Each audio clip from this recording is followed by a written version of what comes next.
In Zusammenarbeit mit 11-Bit Studios, das ist der Publisher, und dem Entwickler Star Wars Industries präsentiere ich The Invincible.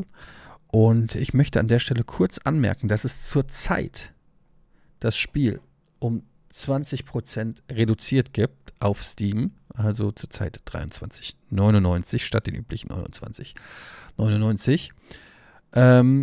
Hier steht, Angebot endet am 20. Dezember. Also checkt das auf jeden Fall ab. Ich habe es natürlich schon runtergeladen und wir schauen da jetzt mal rein. Mir wurde auch von den Entwicklern verboten, länger als 2 Stunden zu spielen. Aus Spoilergründen. Was ich mich daran frage, an dieser Vorgabe ist natürlich, wissen die eigentlich, wie gut ich spiele? Offensichtlich nicht, weil was andere in 2 Stunden schaffen, schaffe ich ja möglicherweise viel schneller. Oh, warte. Doch, es geht los. Ich mach mal Greenscreen hoch, ne?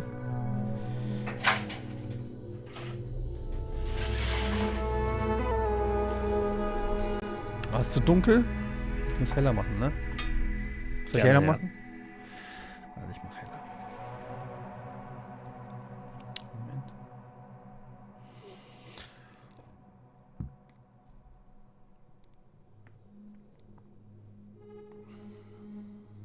Übrigens 11-Bit, guter Publisher aus Polen, hat auch Frostpunk ausgebracht und entwickelt. Frostpunk. Oder auch This War of Mine, kennst du vielleicht auch.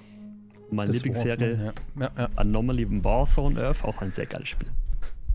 Das sagt mir nichts. Das ist quasi so das Gegenteil von Tower Defense. Du bist quasi der Angreifer und musst dann durch Tower. Das finde ich ja cool. Das ist sehr geil. So, stelle die Helligkeit deines Bildes so ein, dass das Bild auf der linken Seite gerade noch sichtbar ist. Ja, ehrlich gesagt, ja. Muss ich es da schon ganz schön hochdrehen.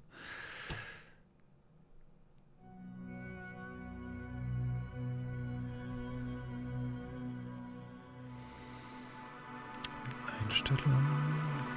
BSAD. Sprint. Mehr braucht man nicht.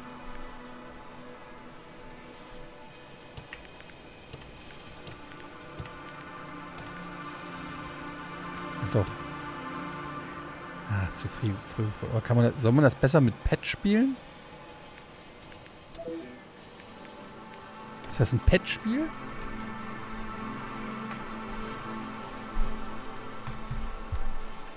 Ich spiele mal mit Pad. Gucken wir mal. Comicbuch. Ach, guck. Mehr habe ich noch nicht vom Comicbuch freigeschaltet. Okay.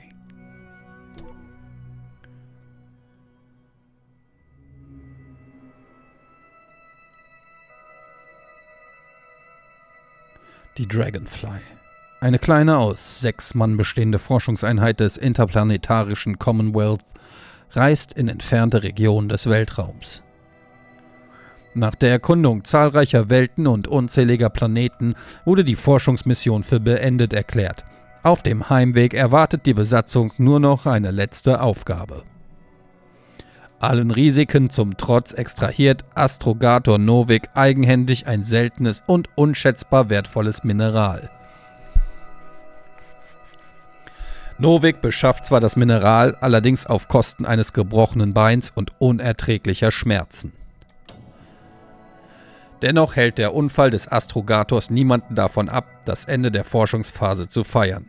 Es war eine Zeit, die von großen Erfolgen gekrönt war und in der innige Freundschaften entstanden. Mit sich zufrieden setzen sie Kurs auf ihre Heimat und freuen sich auf eine wohlverdiente Pause in ihren Kälteschlafkammern.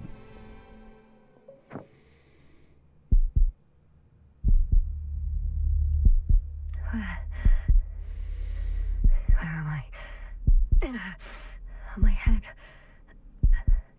Merit? Anybody?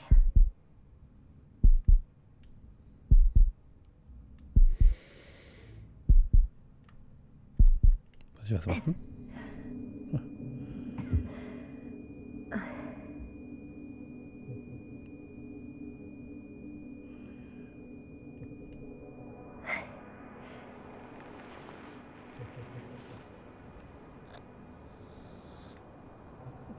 Hilfe, seid ihr da? Base, this is Dr. Yasna. I need backup. Base, come in. I have I'm showing disturbing symptoms. A brain fog, severe pain in the frontal lobe. Im Frontallappen?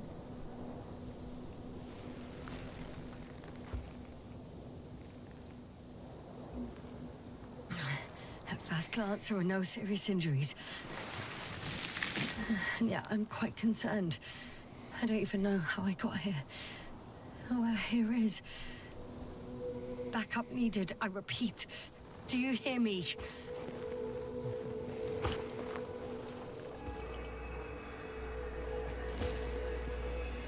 Kontaktiere deine Besatzung.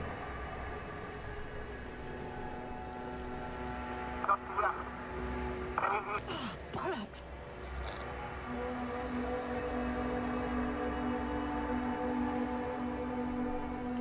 Base? I heard you for a moment. My receiver's dead, but the transmitter may still be working. Ist das so ein bisschen 60s oder 70s oder so? Das ist doch irgendwie so... Sieht nicht so richtig modern aus. Aber halt Zukunft. Damn it, I've lost my beacon. Where is it? I have 2 solid hectobars in the tank. That's enough for several hours.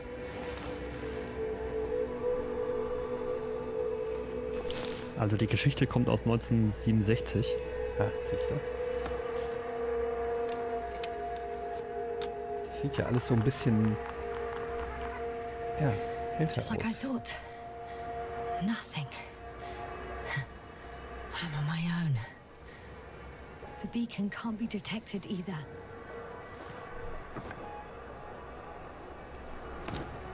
Warte, da war noch was. Shit. Jetzt komme ich da nicht mehr drauf. Let's see if the past me hasn't failed the present me. And let's hope she took notes. Are we on Regis 3? Doesn't ring any bells. And my crew have no way to tell me. So I report that I have no recollection of this planet. The last thing I remember. Hang on. Campsite We've closed the research cycle. 02. We were already in hibernation. Flying back. Is my blackout Also side effective Nordwesten. metabolic Nee, depletion? Nordosten. That would be bizarre.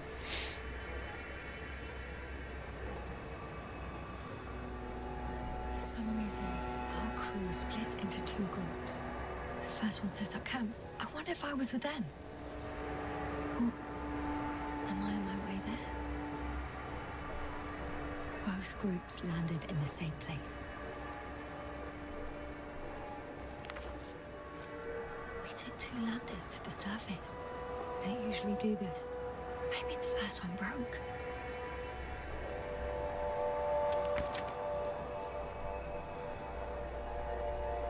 The first group explored the ocean with no biologist. That's weird. And the other one, just me, took a different route.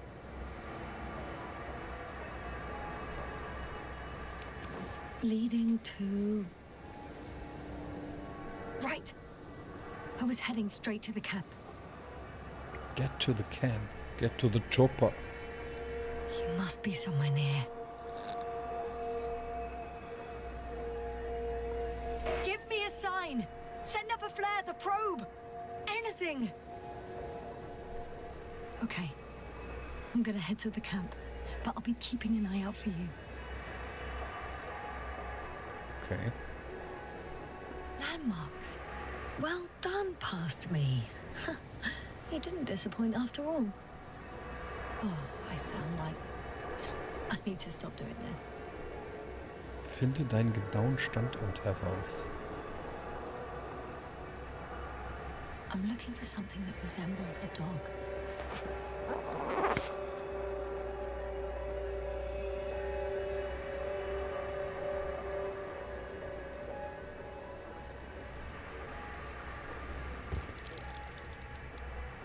A specific structure, which does not resemble any canine.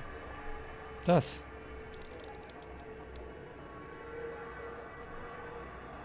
Ja, was denn? Das ist es doch. Sieht aus wie ein Hund.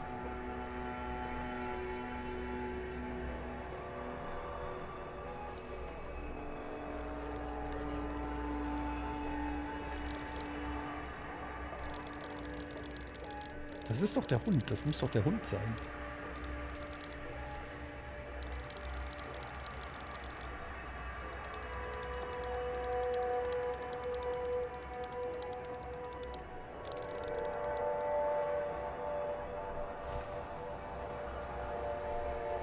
Oh, das sieht auch aus wie ein Hund. Bingo! I found the dog! We have the first one. I need one more. Loffi, liebe Grüße.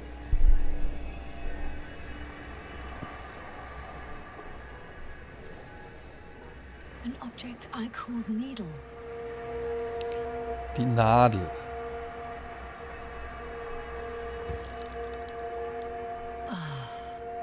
Another mess. Die Nadel. Da. Right. It resembles the eye of a needle.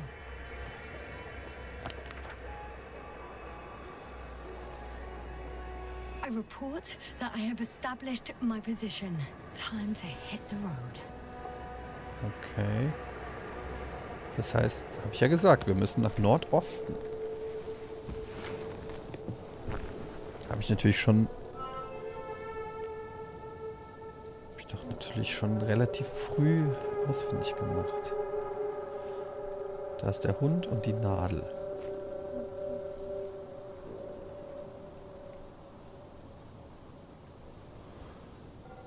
Auf welchem Planeten bin ich denn überhaupt? Ich glaube, das wurde vorhin kurz gesagt. Regis 3 oder so? Okay, kenne ich jetzt nicht. I'm in a canyon, which doesn't make it easy to navigate. I hope the data's trustworthy and you're close by.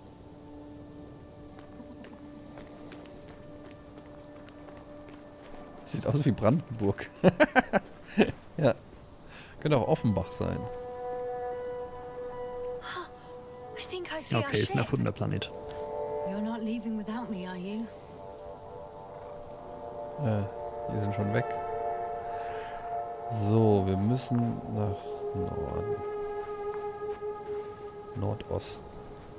Und der Bot schreibt es gerade. Atompunk heißt dieses Genre. Also, Oh, I have something on the tracker. I assume it's no one from the crew, so perhaps it's my beacon.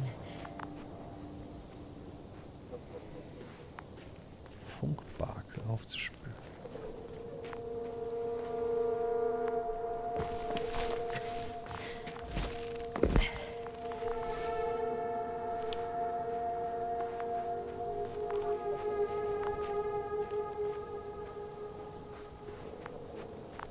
Warm? Getting warmer? Schon gefunden. Ich bin so gut. Selbst auf einem Planeten, den es gar nicht gibt, finde ich Sachen. Got you. I found it. Look for me on your trackers.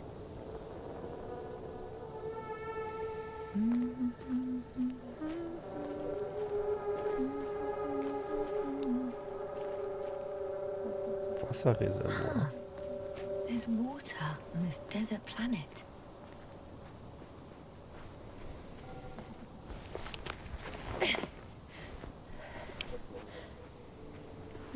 Or another liquid that did not allow the biocenosis to form. Won't be easy to replenish drinking supplies. Not without tests. Filtration, as we all remember. Third rule. Was ist jetzt?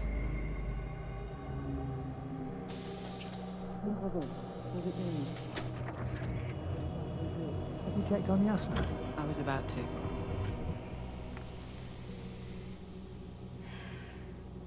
Already awake? Good.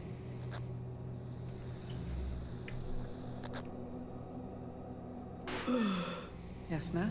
Hmm? Yeah, I don't know if you're awake or whether it's a post-hibernation apraxia. I'm awake. I'm awake. Just slowly. Now, try to get up. Slowly. Dr. Gorski doesn't look so well. How are you holding up, Gorski? Don't get up just yet. Is it really so hard for you to remember a couple of simple rules? I have to stretch my legs. They're numb. Hibernation will do that. Just sit for a while.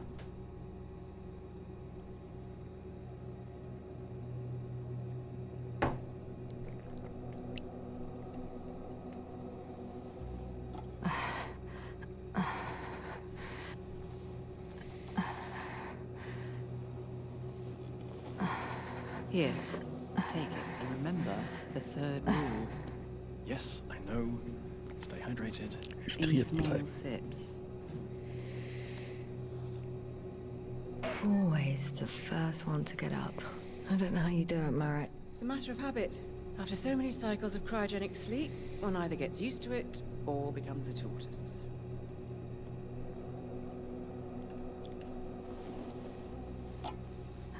Koval, will you help me here? Sure, I'm coming. This is not our system. Has anyone noticed we're in the wrong place? Koval, it's not a good time. Yasna, look for yourself. This is not the right planet. You shouldn't be walking yet. Come on. Koval, could you stop it? I'm telling you, we woke up in the wrong place. Yes, we heard you. Enough of this, Yasna. Crew, Astrogator. debating chamber in 15 minutes. Was ist This das? could be good. Guess we'll find out. But first, here, hold on to it and remember.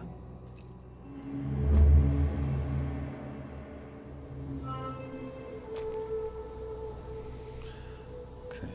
Okay. Habe ich das jetzt gefüllt?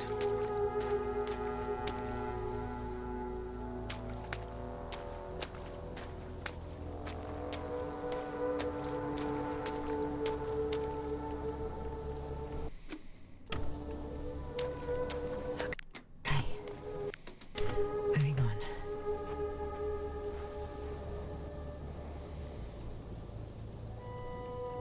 Wie kann ich denn an den... Kann ich gar nicht irgendwie an den Rucksack dran? Nein. Okay. Oh, warte. Da.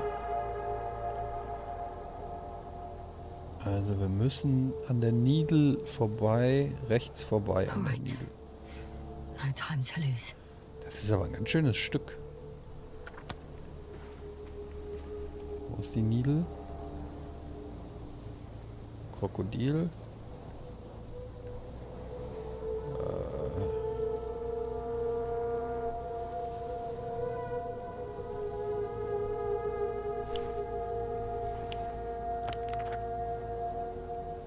Ich gucke aufs Krokodil. Time to go. Dann muss ich mich mehr nach links drehen und da lang.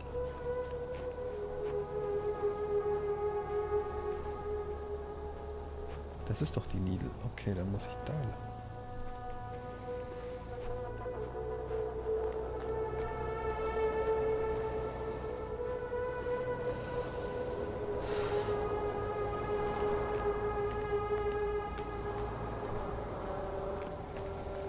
Gebietsausgang.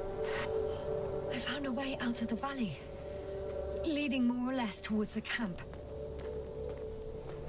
But I can't go this way.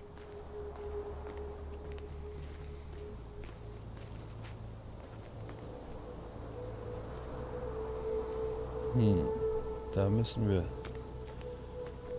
hin. Ja, ist kein Assassin's Creed, ne? Jetzt, wie machen wir das? Und das sieht aus wie eine Brücke. Und da.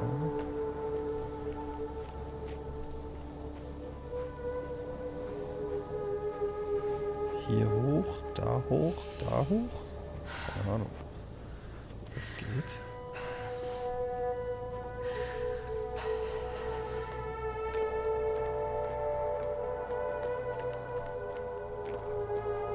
Sie kann halt nicht wirklich hohe Felsvorsprünge hochklettern. Also hier geht es offensichtlich nicht lang.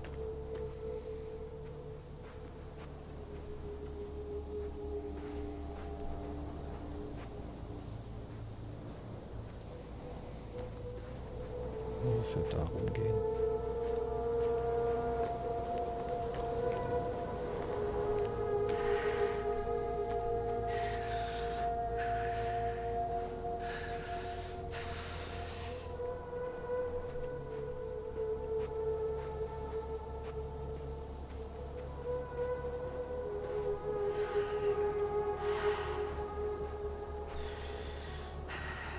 Okay, sie ist nach 10 Metern, das ist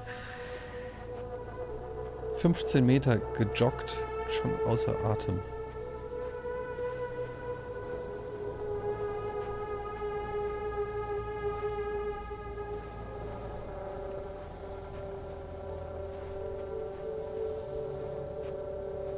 Wäre das was für euch, Leute, so Astronaut auf fremden Planeten langmarschieren, wo noch nie jemand war und einfach die erforschen?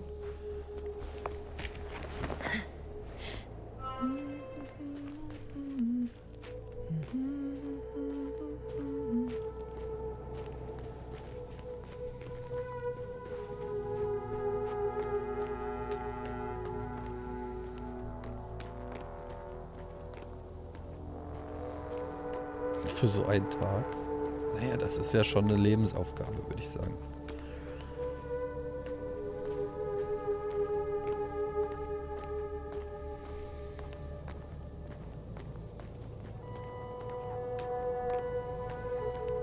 Da stand doch irgendwas von Sandsturm.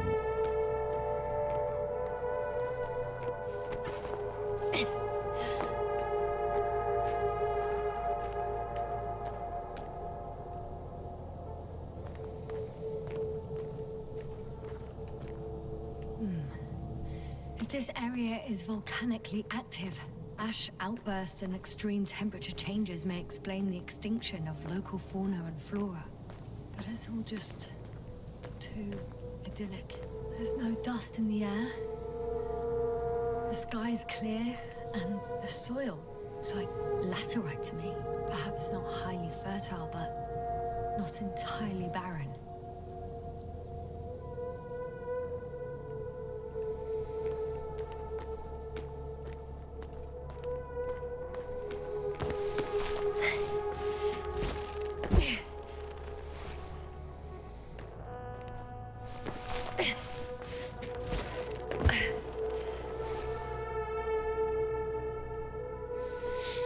Das ist ein guter Punkt, Cyberwanderer. Er fragt hier, was ist, wenn man denn mal ein großes Geschäft machen muss? Man kann ja nicht einfach den Raumanzug ablegen. Die haben da sicherlich im Raumanzug mittlerweile irgend so eine mobile Toilette oder sowas, glaube ich.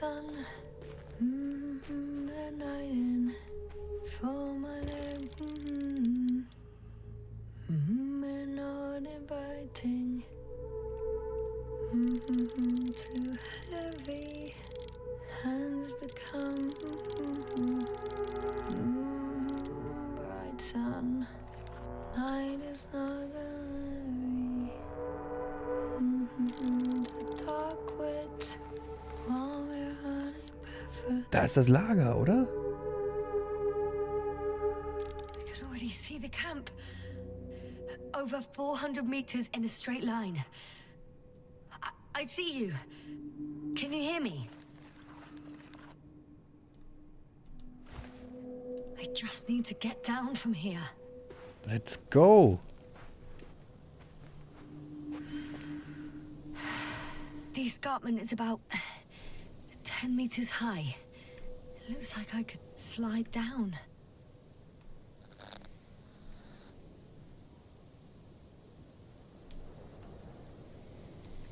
All right.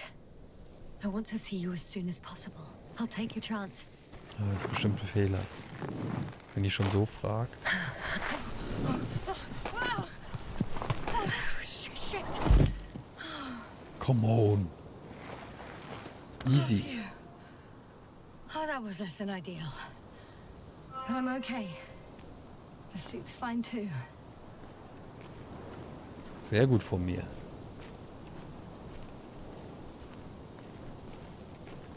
Der schnellste Weg ist immer der beste.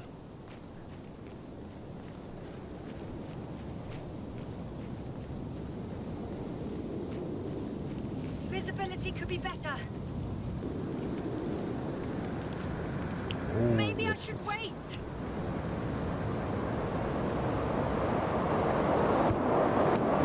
And the storm gets worse. I'll be cut off from you.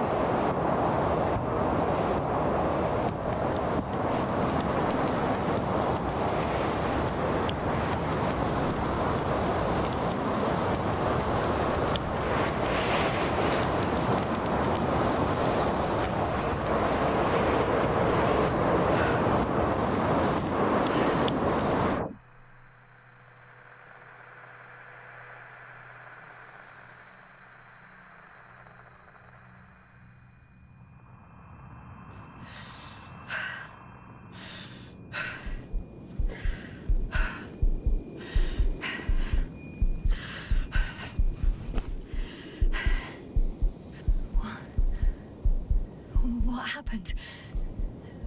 Where?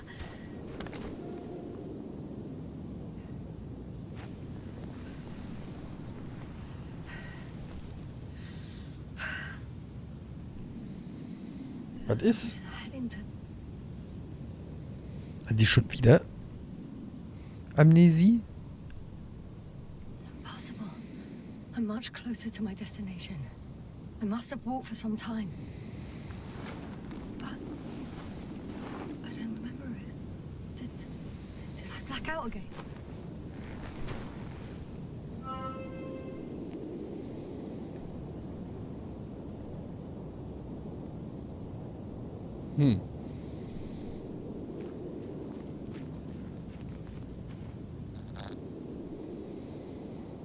Ich muss zur Dragonfly.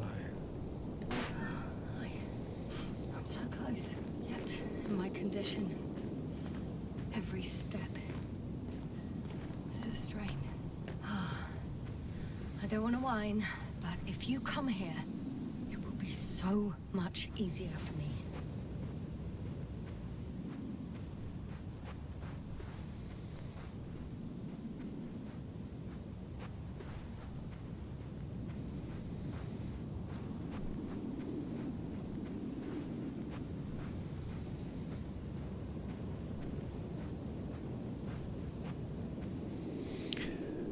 Wie komme ich denn da jetzt hoch?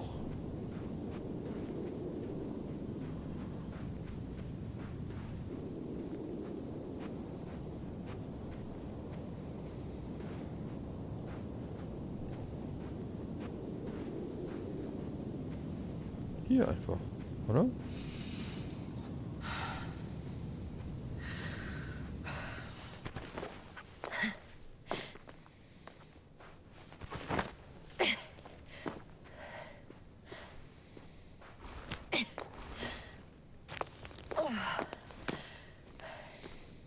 Gleich sind wir beim Lager, Leute. Mr. Lager. Das wäre doch eigentlich auch ein gutes VR-Spiel, oder?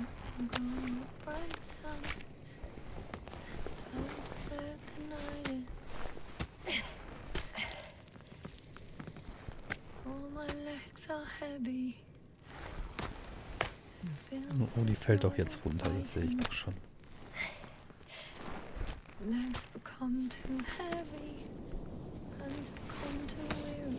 Irgendein Stein ist locker, die kommt nicht zum Lager. Das Lager ist nur die Karotte. I remember you. Regis' third satellite.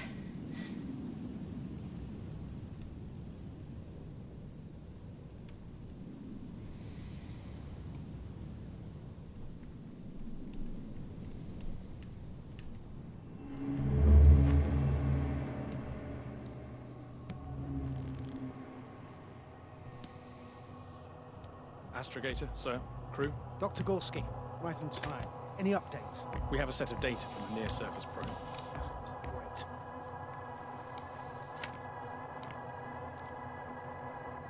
How's the activity? 0, 0, and 2. So, less than nothing. Atmosphere? Nitrogen 78%, argon 2%, carbon dioxide 0, methane 4%. The rest is oxygen.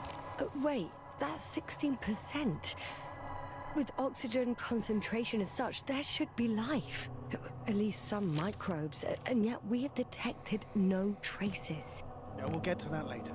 Let's finish with the probe readings first. Air radioactivity? It's virtually 0. The word of paradise. No radioactivity, no endospores, no bacteria, no mold, no viruses, nothing. Just the oxygen. If there are no living organisms on the continent, there shouldn't be this much of it. What if life develops on some other continents here? No, I doubt it. Insulation outside the equatorial zone is weak. You don't see how thick the polar ice caps are, don't Was steht da? you? Ich kann's nicht Guarantee a lesen. minimum of 5 miles of ice sheet, potentially 6. That's true. There's more chance of something in the ocean. Some seaweed, algae.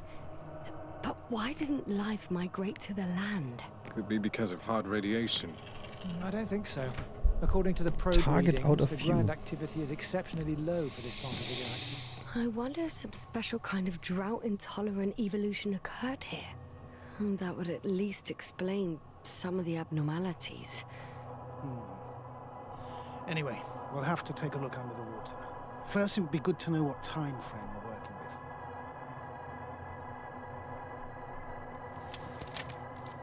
Marit, do you have the geological analysis?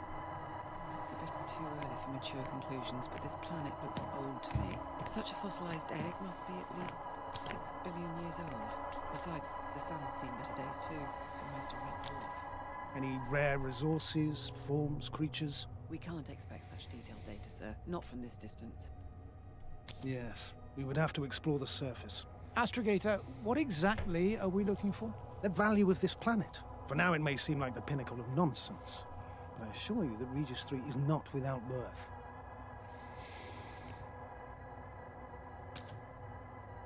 With all due respect, Astrogator, I have the impression you're not telling us everything. Was ist As denn ein always, Dr. Cole, your Astrogator? instincts are correct.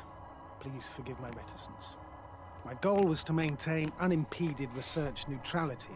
There is indeed a very important factor of interest in this planet. The Alliance. Sowas wie der Captain, The okay. Alliance. Correct. What do they have to do with it? Well, they've sent their most powerful unit here. But to our best knowledge, Condor's traversing a distant quadrant. Well, I'm not talking about the Condor.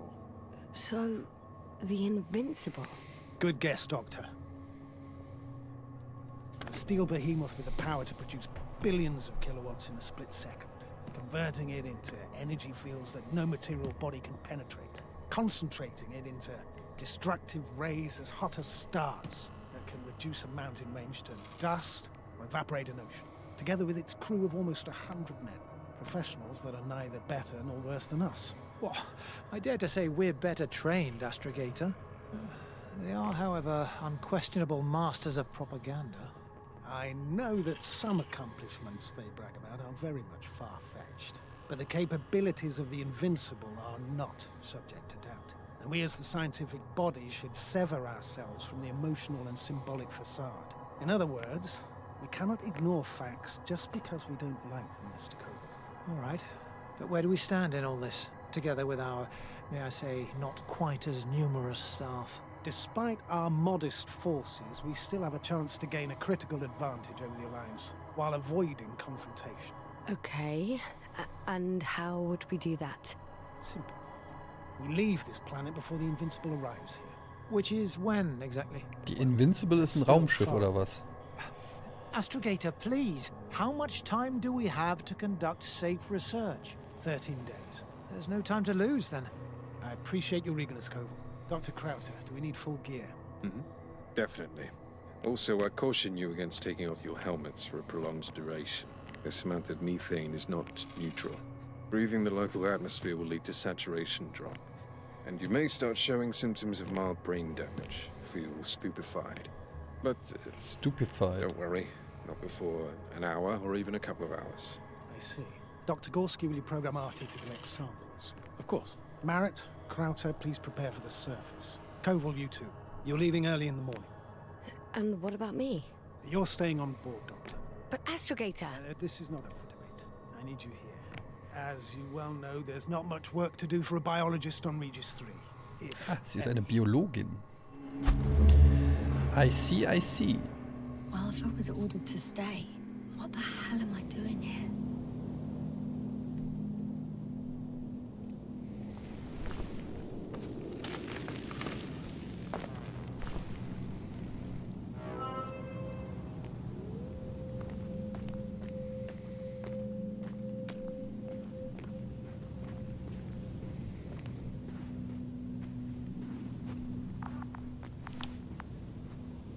Oha. Oh, thank goodness.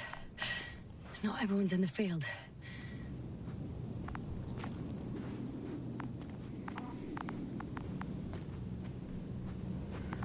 This is Dr. Jasner reporting. Do you copy? Da ist das Lager. I'm entering the campgrounds. Is anyone out there? Oh, it's just an Androbot. Androbot!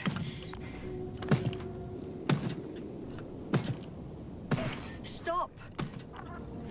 Der ignoriert mich. Androbot, stop! What the...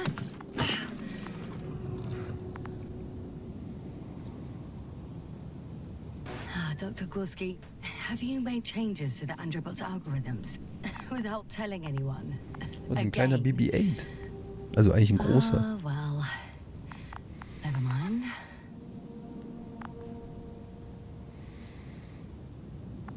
RT.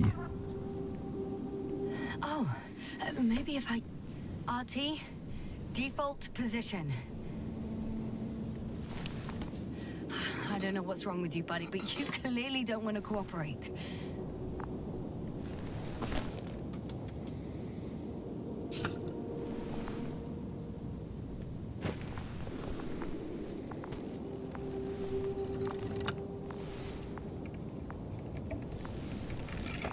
Ich finde es sehr atmosphärisch, das Spiel, muss ich sagen. Es gefällt mir gut.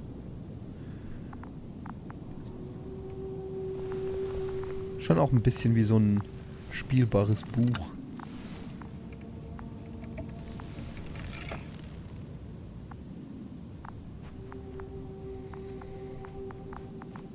Warte mal, ist da noch? Was ist hier? Wow, da ist noch einer.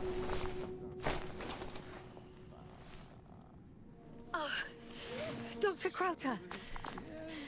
Didn't you hear me earlier? Doctor? Is everything all right? Was ist mit ihm? Doctor, please, look at me. I report that I've located Dr. Krauter. He's in bad shape. I'm going to examine him now.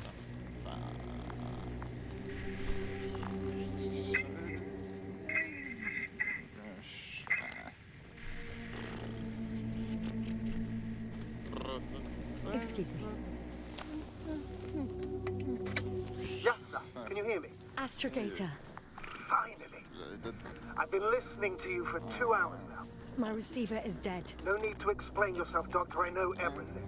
The transmitter was still working, so I heard your reports. Glad you didn't lose your head. Wait, please. I need to reconnect.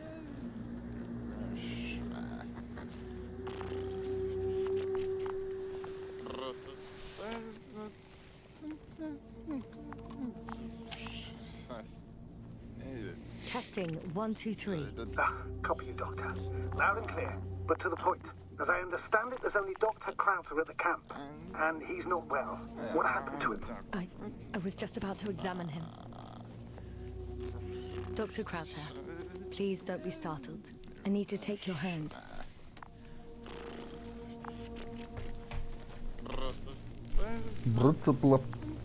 Temperature normal. Pulse 2. O2 saturation is fine. There's nothing physically wrong with the doctor.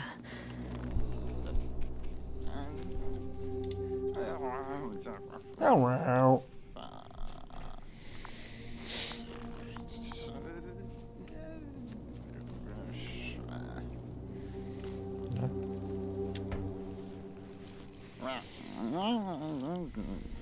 Mach die Fundel aus! Respond properly. Look at my finger. No delay in reactions. Yet no response to verbal communication. None. Conclusions, Doctor?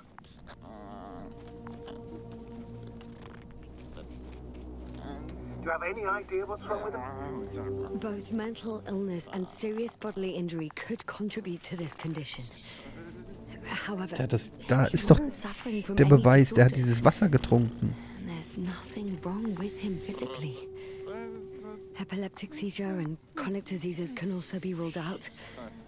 So what? He's just fine? On the contrary, something is very wrong with him and I can't figure out what. Which is even more worrying. I'll prepare the infirmary. But first things first, Lander. We need to get you all on board. Couldn't we just evacuate him right away? If it were that easy, I would have sent the hopper long ago. Please look for the mission log. It should include crucial data about the crew's activities. We have 3 more people to find, and you still need to designate a place for the landing. Okay.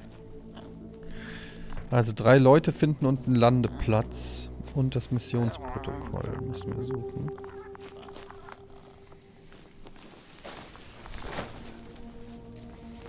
Hello? Eigentlich ganz chillig. Anyone else here? I found Dr. Krauter.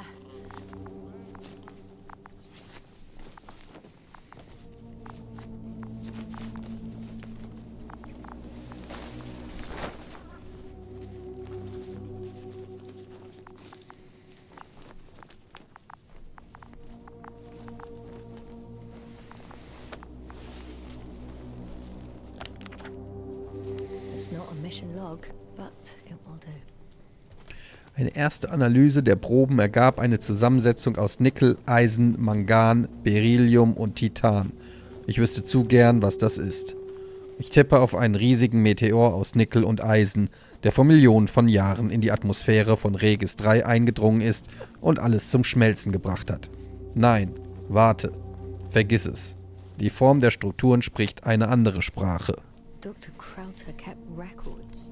Meticulous as always. What's in there?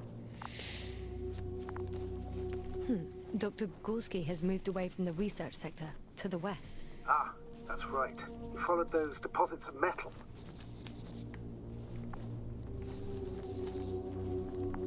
The most important thing is probably the landing coordinates. BA 2316.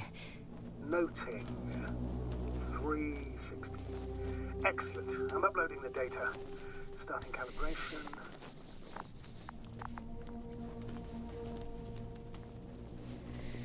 Hier, Potential Landing Place ist westlich vom Camp. Okay. Are you looking for the detector? Yeah, just a sec. Got it. Please make sure it works. Okay, checked. I'm leaving the tent.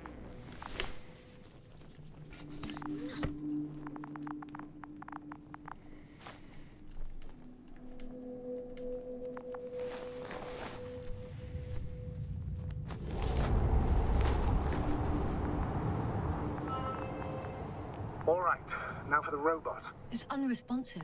Yes, I know. I'm currently trying to establish connection. Can I help somehow? You must look for the others, Doctor. I'll take care of this myself. Get the tin head back on its feet remotely. And secure Krauter. I have everything I need. Just... Is something wrong with the connection, sir? It's not working. I'm not sure why. There's a relay transmitter in the camp, so the signal should be strong enough. A relay? Huh. Yasna? What are you up to? One sec. I'm looking for it. What about the rest of the crew? You're gonna make them wait? If the androbot isn't working properly, I can't just leave Krauter like this. He might hurt himself. Fine. Proceed as you deem fit. Was suche ich? Ein Transmitter?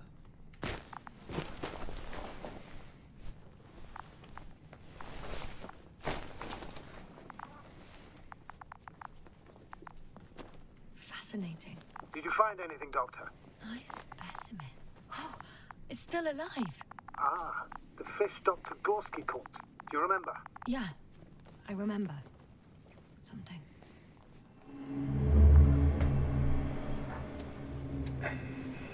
Dragonfly, come in. Hello, Regis. Dragonfly here. Dr. Yasna at the radio. Novik, is his leg still bothering him?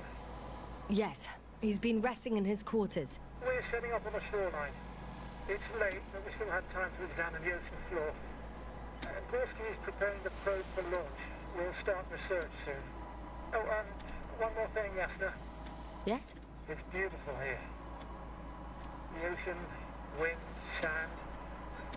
My suit is pinching and cramping just at the near side. Should I include this in my reports? I'm serious. I don't know about you, but over the years I've learned to hate the void. We do everything to go further, see more, take mankind one step closer to omnipotence, and then we can't even take a walk on land. As if enjoying everything that's around us was almost a criminal act. Konzentrieren wir uns. You're dramatizing, Koval. We have a job to do on this planet. When we get back, we'll enjoy water, sand, and whatever else our hearts desire. Yeah, you're right. Homesickness is simply eating me up. We have to examine the composition of the ocean, Doctor. Collect the mineral samples. Yes, that's right. Do you want to do the honors? Gladly. Koval, where are you going? Water. Over. Switching to manual. For a little, quick recce. I'm gonna Distance. take a look around. 100. A recce?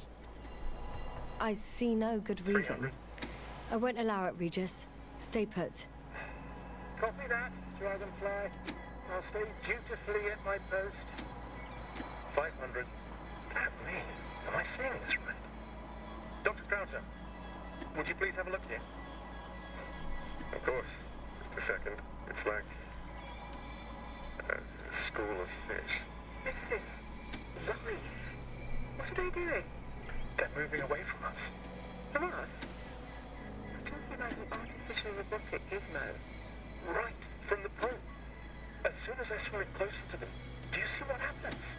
Is this normal, Yasna?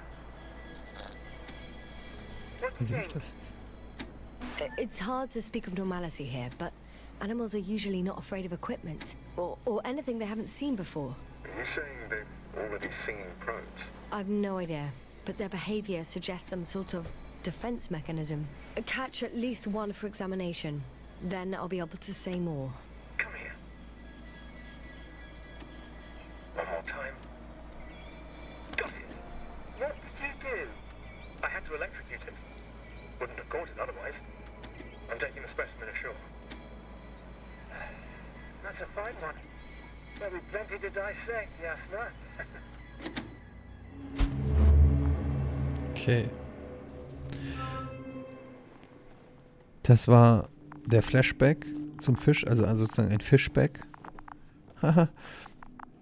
Und was es gebracht hat, weiß ich nicht.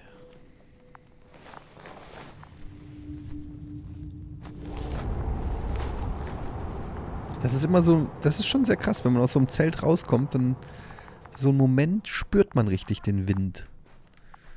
Da ist das Relais. Guck mal. MC Relais. Ja, lustig, Eddie, lustig. Aber wie komme ich da dran?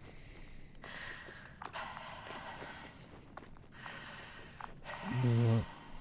I've got bad news. Our signal is far too weak to restart that Androbot. A relay malfunction? Not exactly. It's completely fried. I don't think a sandstorm could cause such damage. Well, that's irrelevant now, Doctor. There must be a spare somewhere in the camp. Please search for it.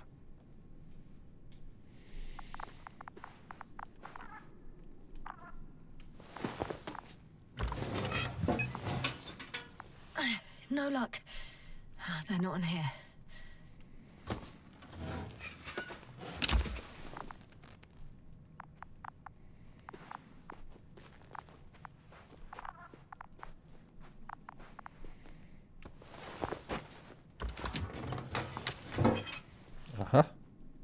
have the extra relay.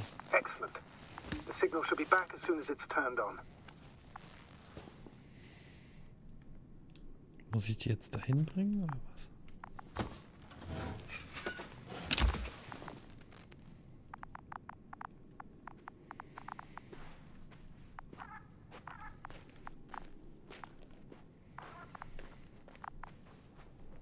Nee.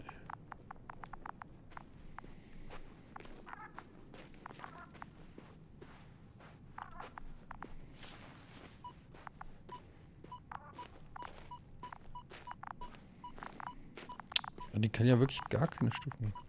Da. Oha.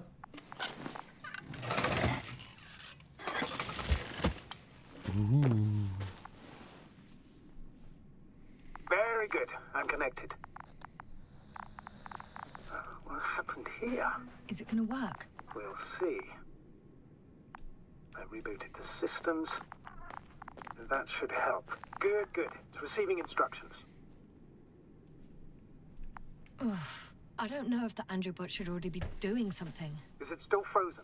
Yes, unfortunately. The positronic brain has correct readings. Receptors.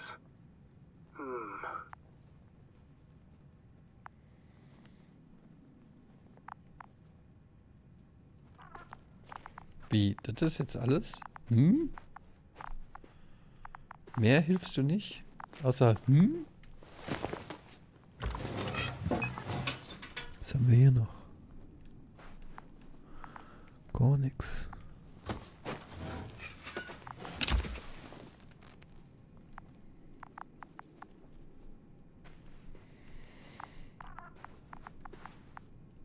Ah, warte. Aha. It worked. He moved. Finally. Artie should be walking now. Does he? His positional data hasn't changed. Well, you can see that he really wants to go, but still can't. Please check his legs. Could be the servo motor. Ah, that's it. Got you, tin bastard. Thank you, Doctor. I won't hold you any longer. Go find the others while I finish here. That's an order. Yes, sir. Es geht ab, Artie.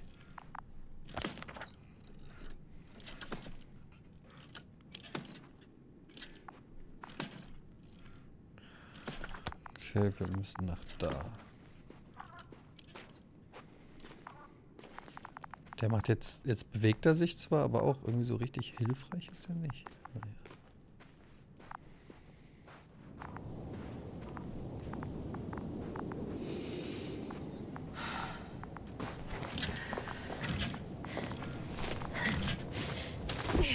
Finally, it works. Krauter, 5 meters. Careful.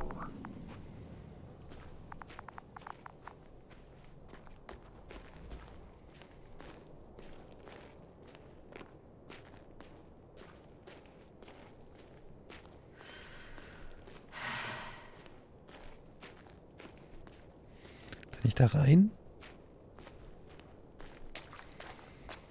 Kann man überhaupt sterben in dem Spiel? Bislang gab es ehrlich gesagt noch keine Chance.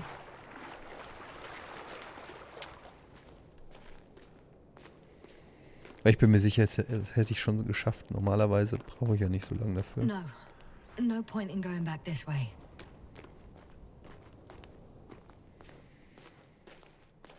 Was hier Ryan sagt, man kann nicht sterben in dem Spiel. Okay. I recognize the rocks drawn by Krauter.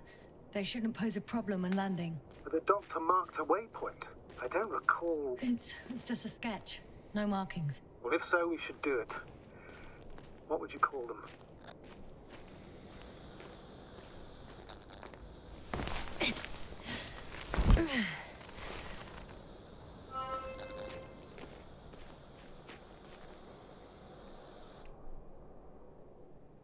I'll call them Titans. Has a nice ring to it. Noted. One more thing, Astrogator. The Titans are almost white, unlike the environment around them.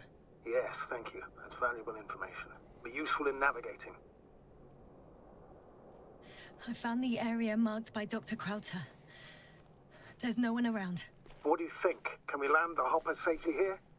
I think so. Solid ground, a large flat area. We won't find a better place. Entry point? Will it be 50 meters?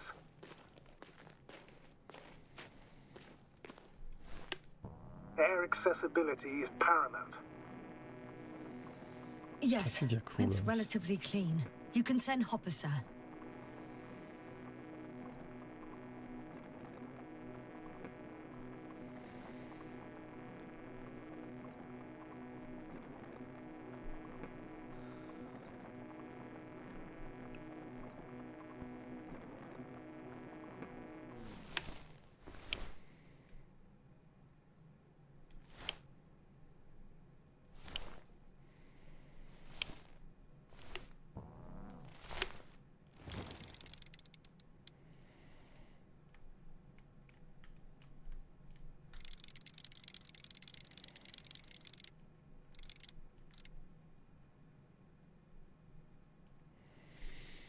Da war doch irgendwo was.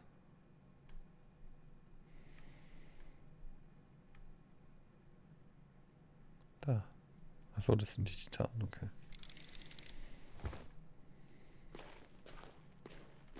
Yasna, focus. What now?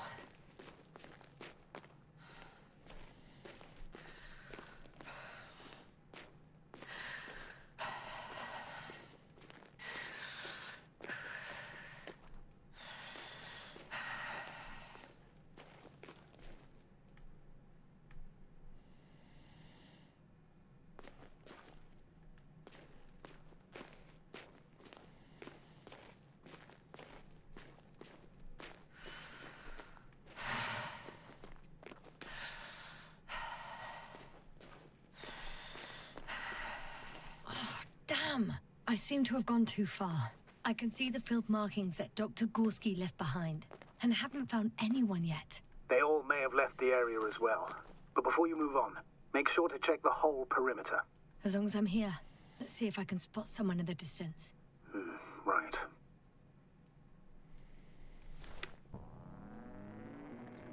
Anything interesting? Das Gerät treffe ich noch nicht so ganz. Was soll das genau zeigen?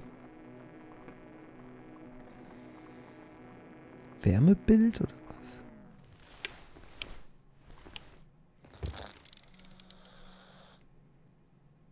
Unfortunately, no.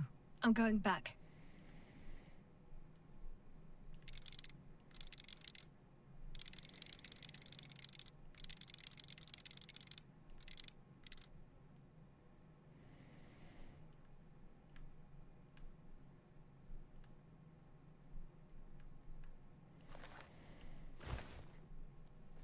Ach, das zeigt Metalle, okay.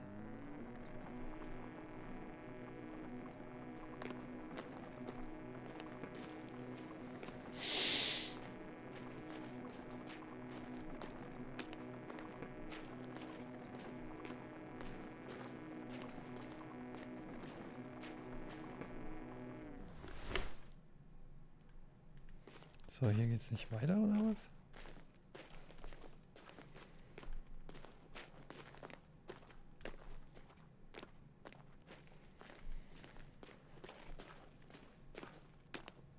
I should move. Oh, there's no time.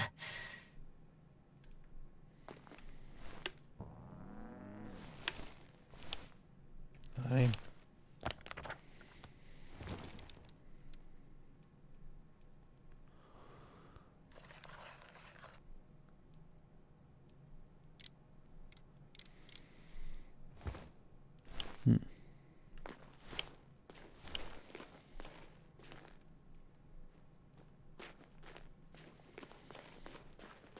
Liebe Grüße zurück, Sega Nintendo HQ Germany. Was für ein cooler Name.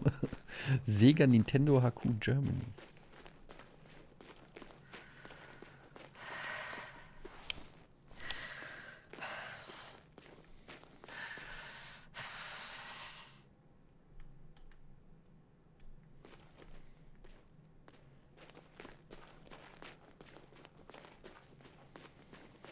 I'm entering the research area.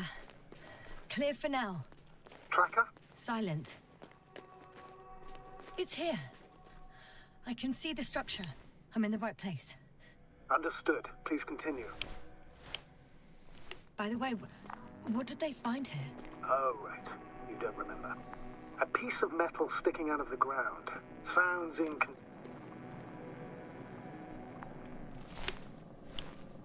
Got someone. I'm following the signal.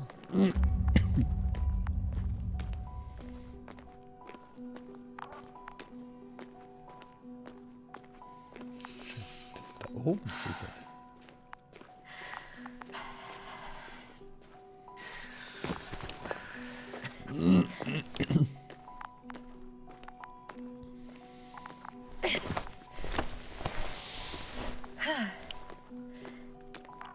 The signal's coming from a castle backpack. That's concerning. Getting close. I still don't see anyone, though.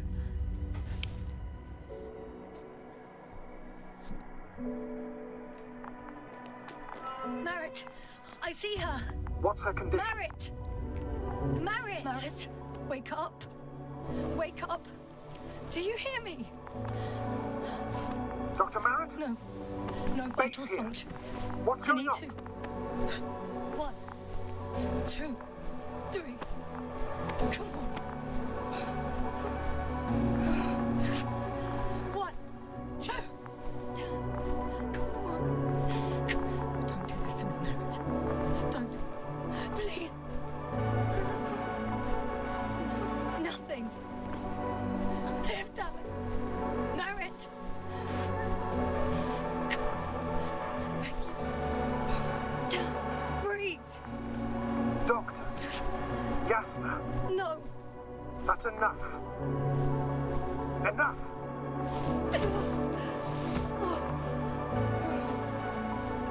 Merritt. Astrogator. She's... I know. Doctor. Yasna, we have to find the others. Please give me a minute. Of course. Everything will be fine. All fine. Was ist passiert hier? Koval's next. Yes, I think so. You should be close. Do you think Koval? Let's not assume the worst. You'll find it, Doctor. Alive. I'm sure about that.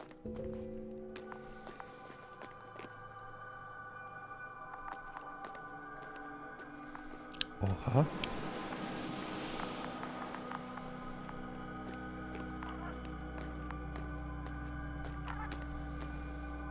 Achso, das ist der Rucksack, der hier angezeigt wird, oder was? Someone's here.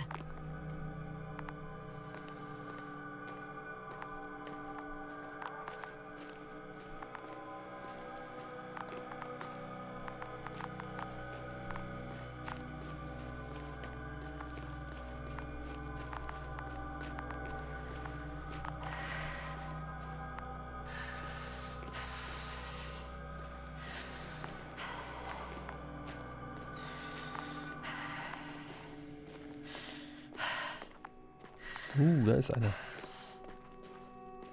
Oh no. Yasna, status. Koval? Don't do this to me. No. Ah. You're alive! Did you hear that, sir? Koval's alive. I didn't doubt it for a second, Doctor. What's his current state? Checking. Parameters normal, yet he's completely unresponsive.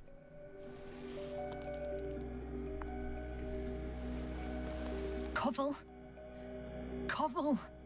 His eyes are so empty. Just like Krauter's. Koval! What the hell is wrong with you? Are all the symptoms the same as Dr. Krauter's? He's calm. Calmer. Well, at least he's alive. Now listen to me, Yasna. The lander is on its way, but before you get Dr. Koval on board, I want you to do something. Yasna, I'm listening. please look around for his journal.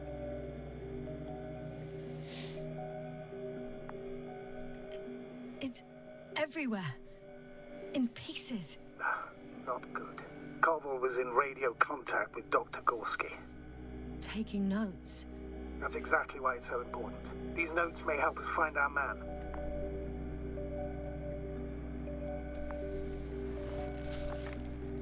I'll go over them. But it may take a while.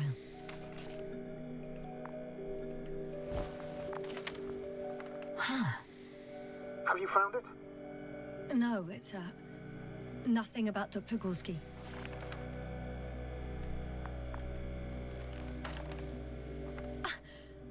Found them. Surprisingly accurate. He wrote down Gorski's every step. Great. Let's get Koval to the... Die Strukturen verzweigen sich im Untergrund G. Überprüft den rechten Ausläufer. Zweitens, riesige vertikale Struktur. Sie ragt über die Oberfläche. Drittens, Wassertank, unterirdische Strukturen. Viertens, die bislang größte, 150 Meter im Berg, markiert. Fünftens, von Punkt 4 aus sichtbar, Azimut 350, Entfernung 200. evacuation area. Can you carry him, Doctor? Won't be pretty hard in 1G. But the gravity here should make things a tad easier.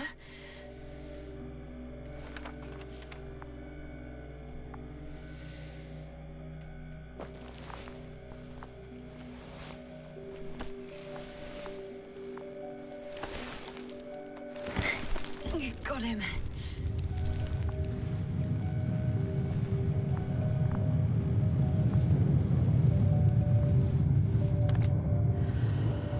The Atompunk Crowder is also on its way to the site.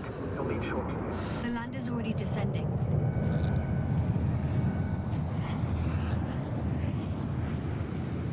Damn. I have a bad feeling. It won't break into pieces, right? The descent is proceeding smoothly. Don't worry.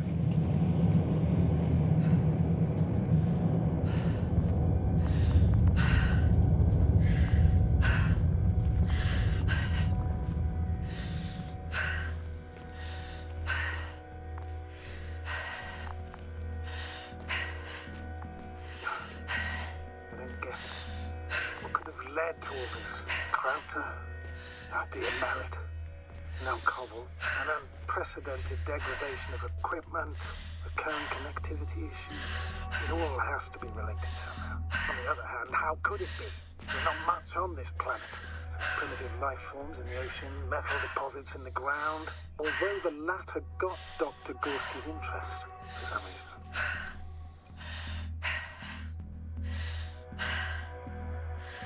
It's difficult to find a consistent pattern. All of this seems insane. Pure chaos. Warum muss ich lang? But I don't believe in coincidences. The greatest threat to humans is usually, well, humans. So I believe our crew members have fallen victim to the Alliance's actions. I must say, in any other situation, I'd be sure of it. The Invincible, however, is not in the Lira system yet. Their other ships have never even ventured near these regions of the galaxy. Or at least, there's no indication. Except for all these disturbing events. Right. Something doesn't add up.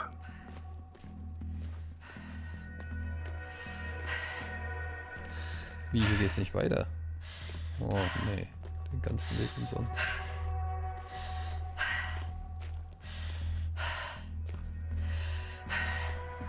Ich kann jetzt halt auch gerade nicht auf die Karte gucken. Das macht so ein bisschen complicated. Ich glaube, dann geht's aber...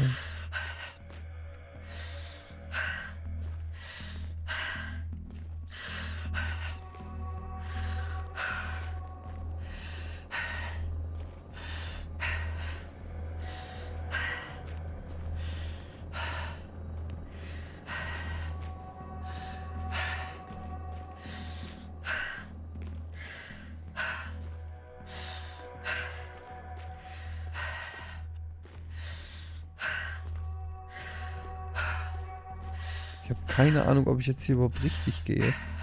Was sehr ärgerlich wäre, weil es nur sehr langsam vorangeht. Aber es müsste eigentlich richtig sein. Weil da sind die Titanen. Da ist doch die Kapsel schon, guck mal.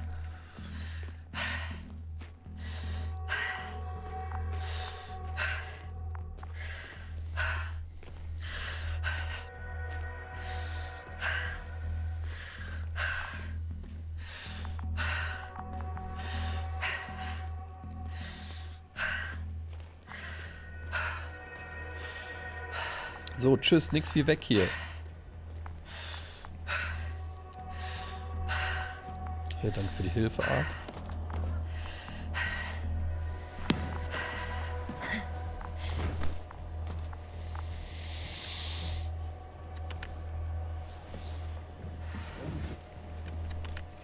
Das ist so schlau ist, die mit an Bord zu nehmen.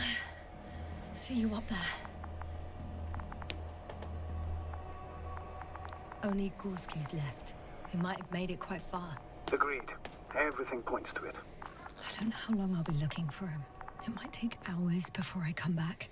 We also don't know Gorski's condition, nor what he's going through. I know time's running out. Still, I should go back for Marit. We need to find out what killed her. How did she die? For everyone's sake. Hadn't considered that. You want to carry her to the lander? Yes. I need to understand. Dumme Idee. Dumme Idee.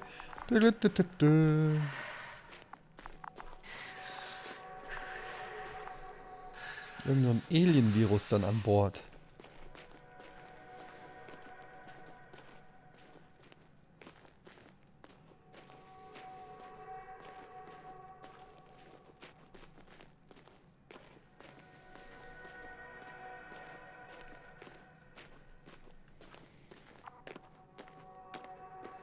Oh, hier wird schon gemunkelt im Chat, ob die Leiche könnte weg sein jetzt. Das wäre natürlich krass.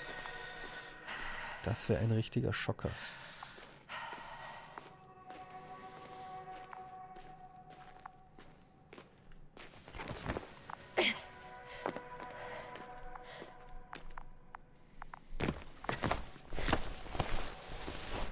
I'm still here, if you're wondering, sir.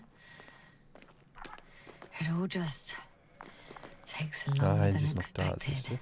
du? I know the situation. No need to explain yourself, Doctor. We're in this together. Aber der Typ, mit dem sie da dauernd funkt, der scheint doch eigentlich ganz vernünftig zu sein, oder? Yes, sir. Come in. How are you feeling? How do you think, sir? I'm managing. Somehow.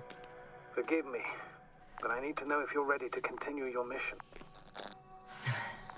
Ready? Well... I'm carrying her. Going forwards. I wonder why she's so light. The gravity... No, Astrogator. Not this time. Sie ist so leicht, weil ein Alienwesen sie komplett ausgehöhlt hat von innen.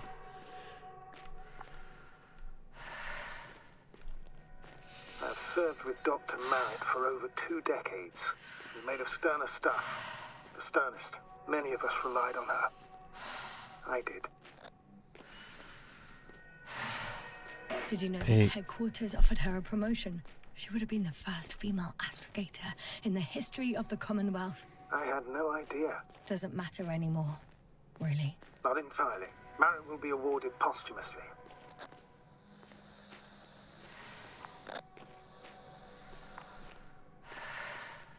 It makes no sense, Astrogator. Marit didn't care about titles. She just wanted to pave the way for others. And it's too late for that. Maybe.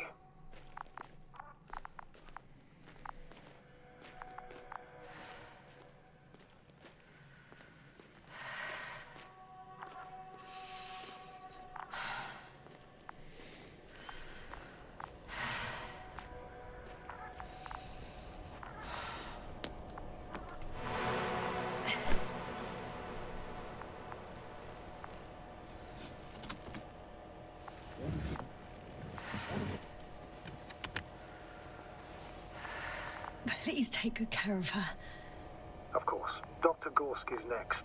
Let's hope he got out of danger in time. It would be good to know what kind of danger we're talking about. Folge Dr. Gorskis Spur.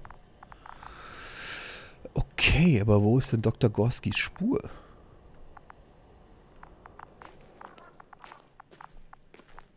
Welche Spur?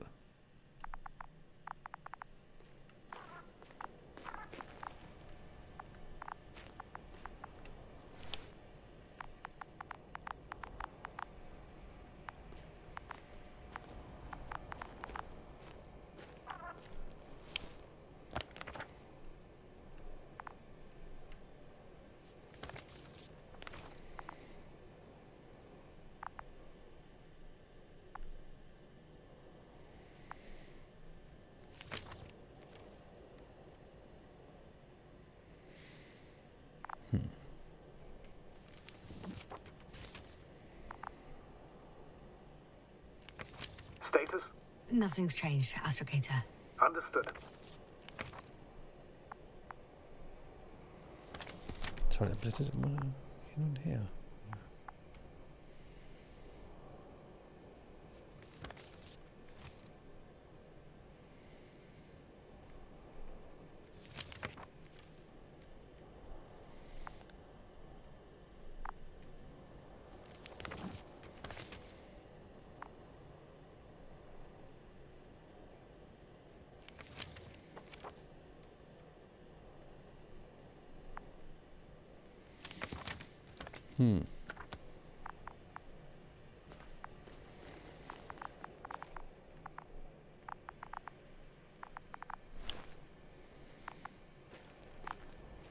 Okay, das sind die Insassen.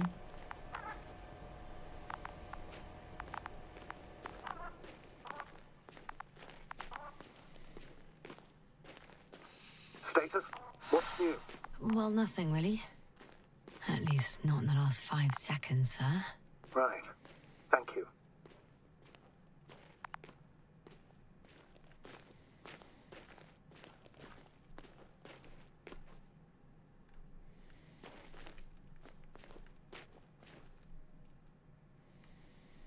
Moment, hier war ich ja schon. Da ging es nicht weiter.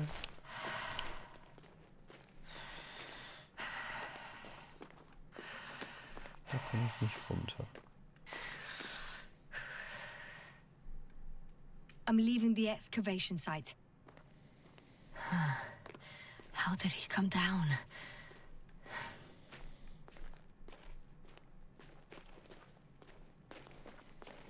Naja, der ist halt hier einfach runtergeklettert. Ach, jetzt geht's. Hä? Komisch. Irgendwie hat es eben noch nicht geklappt.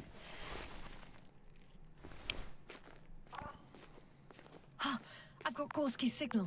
So soon? It's unlikely to be him. Then who? Not who, but what. It's weird. Dr. Gorski You were correct, sir. It's just our probe. It looks inactive.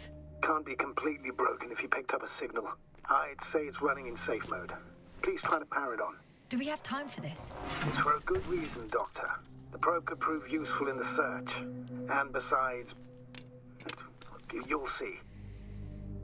Okay. I'm opening the probe. Turning the systems on. No, stop. Wait for my instructions. There's a button on the left side of the fuse box. Hold it, and then turn the dial again. Now go ahead.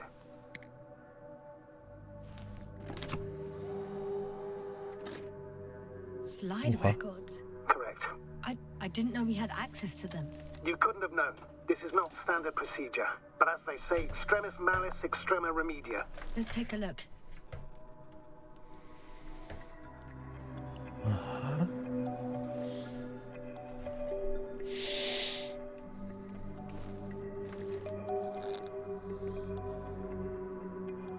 A photo of the first days on the surface. They started exploring the littoral zone almost immediately. They reported as much.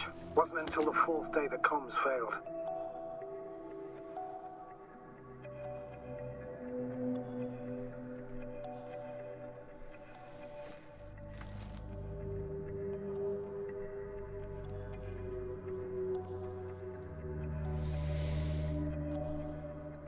I recognize these structures. This is where they began to dig.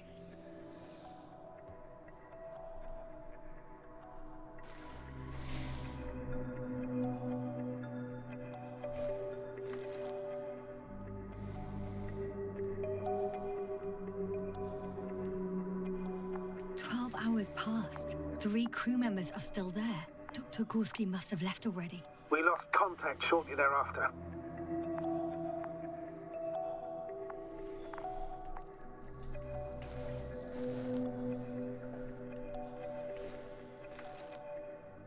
Nee, Moment, ich blätter in die falsche Richtung.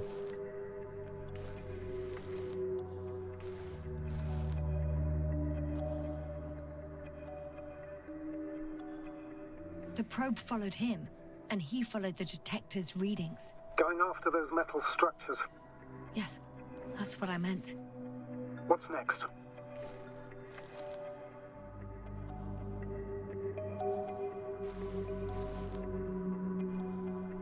Last slide. There's mostly noise. Nothing in particular stands out to you, Doctor? They were digging and suddenly, poof, people are dead? No need to shout, Astrogator. I'm just letting you know what I see. That's all. Hang on. An absurdly high electromagnetic field reading. That's something. Sort of. What are the earlier readings? Checking.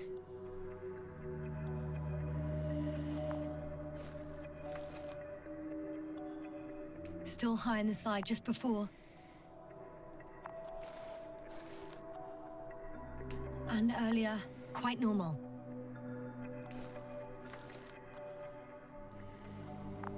Was mache ich hier?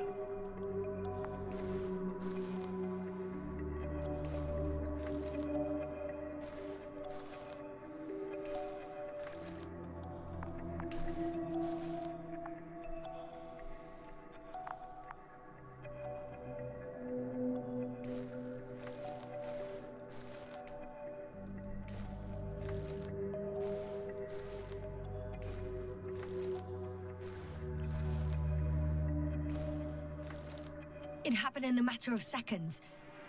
But there's nothing except dunes. Sand, a few rocks, a shadow. Shadow? Another sandstorm, I guess. All right, Doctor. Let's move on. You may turn on the fuses now. We'll take the probe with us.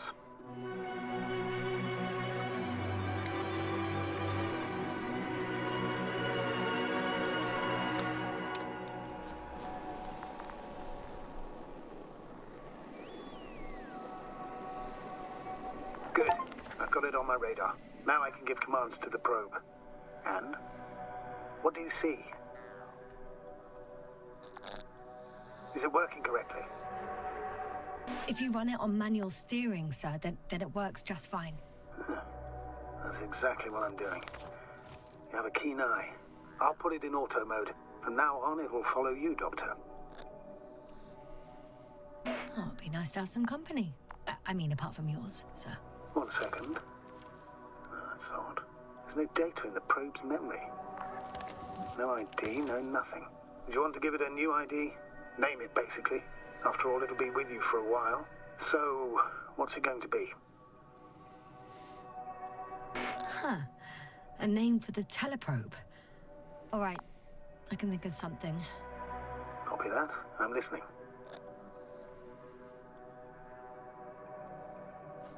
Please enter Ball E. BALL-E. Done.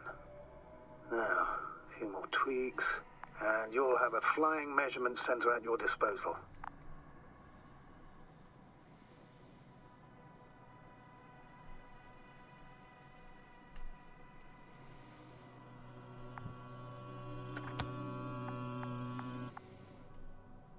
So, und jetzt? Den Dude habe ich ja immer noch nicht gefunden.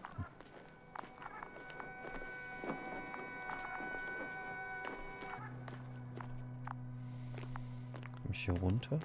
Nee.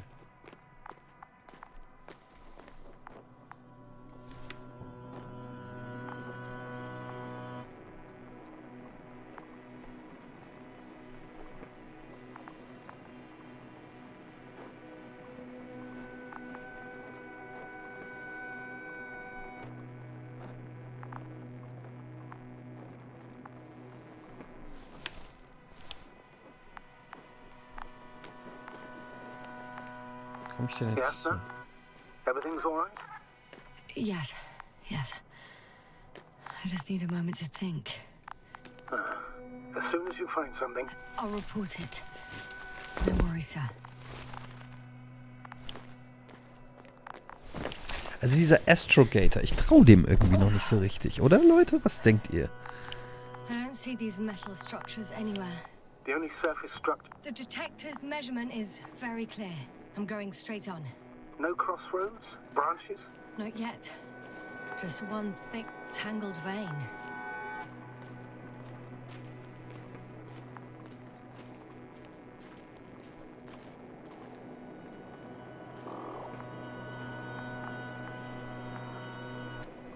Huh. I guess I found the first point. You guess? We have to be sure, Doctor. Well, I'm at the first clear branching of these structures, such as reported by Dr. Gorski. All right. What happened next?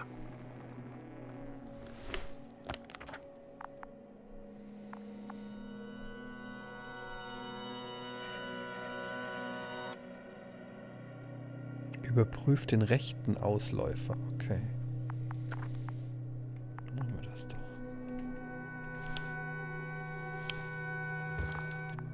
Nein. Wie ich halt alle falschen Geräte benutze. Der rechte Ausläufer ist das hier.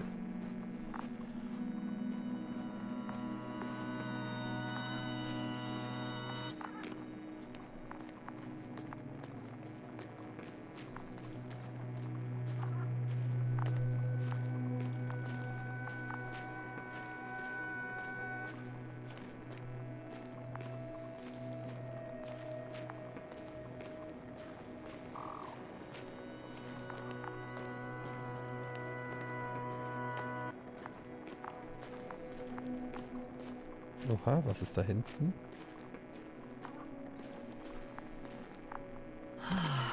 This mission drags on so much. Sometimes I think you're gonna take off without me, sir. Don't count on it, Doctor. I'm not going anywhere. The probe detected something. I see that in the readings. What is it exactly? Well, the structure from the notes, it fits the description perfectly. Well done, Bully. I knew I could count on you. Well, we didn't bring it to the surface for no reason, even in the first stage procedure.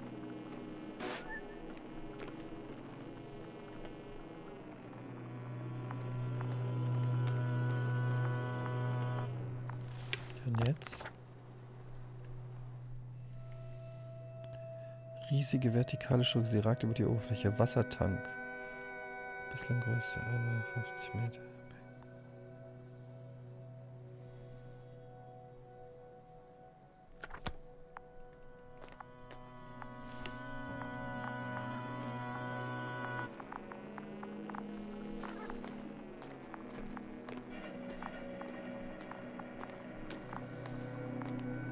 Alienmaterial.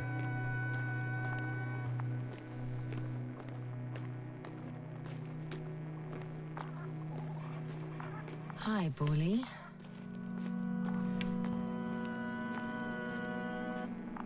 Bali.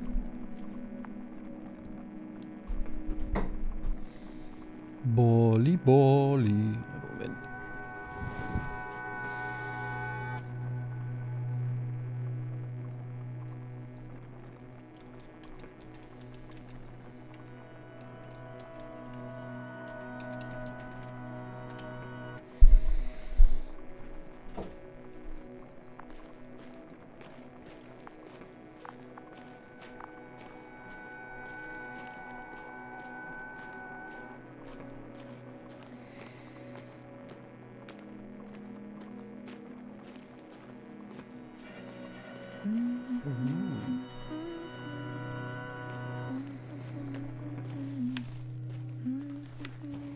Ich finde nie wieder zurück, das steht schon mal fest.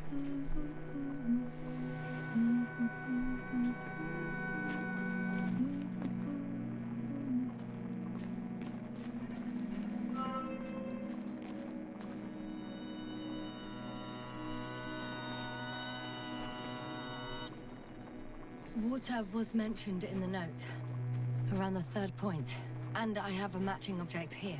All right. So how many are left? 2 points. Or at least that's what he told Koval. What he did next, it's hard to assess. Well, the battery in the detector lasts for only a few hours, so he couldn't have gone much further.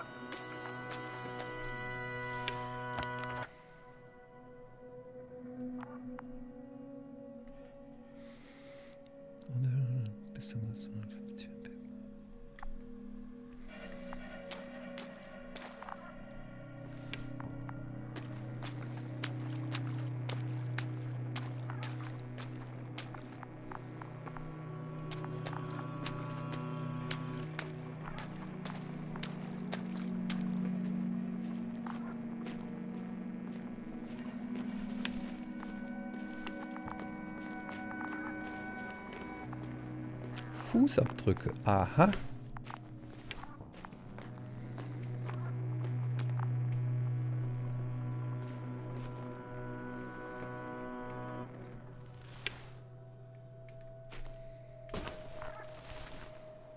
Gotcha.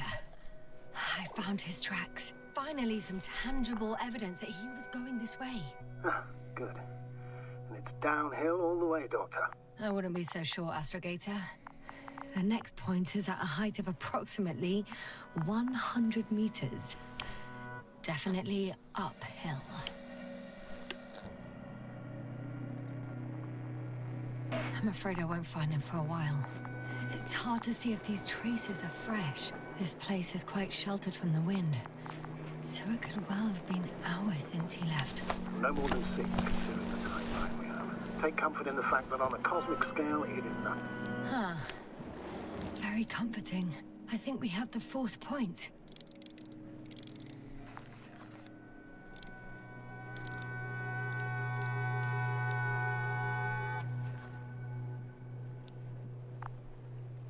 Das wäre so eine Struktur. Aha, aha.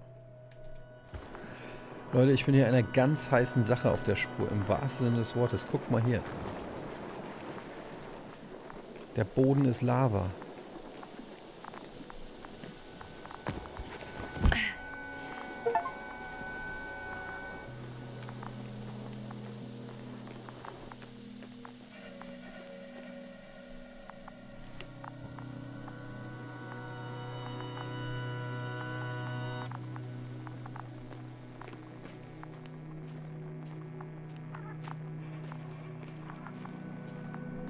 The structures undergo noticeable changes here.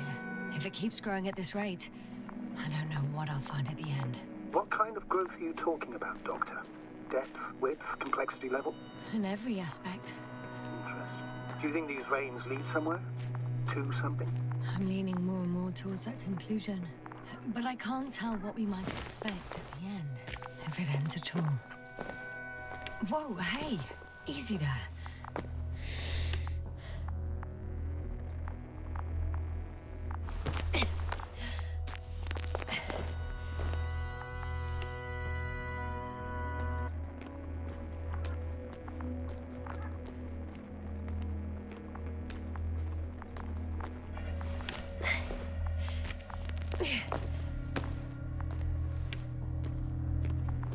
Und Sprung.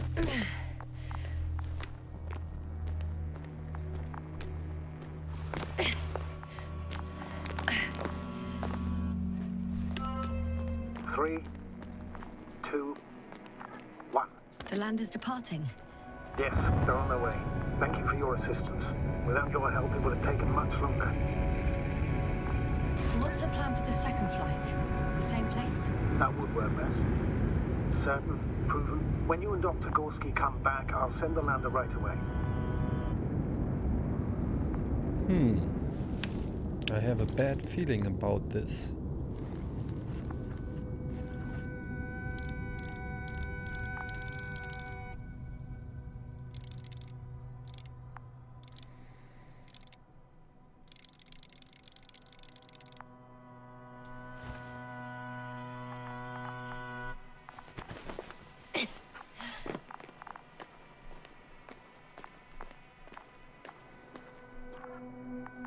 Wo geht's weiter?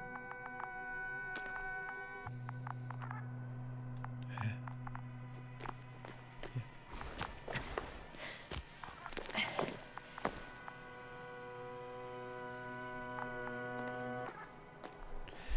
Also das gibt mir gerade ein mulmiges Gefühl. Wieso wartet der nicht einfach mit dem Lander auf mich?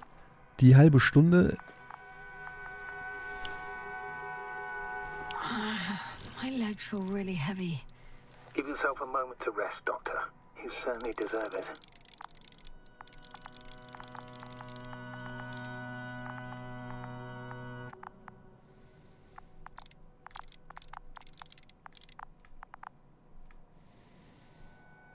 Wo gucke ich denn gerade hin?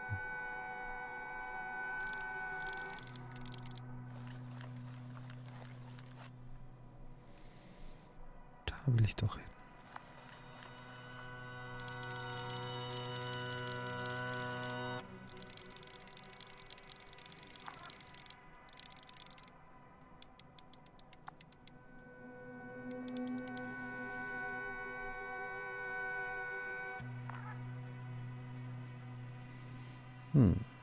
War ich da schon? Ich glaube schon, oder?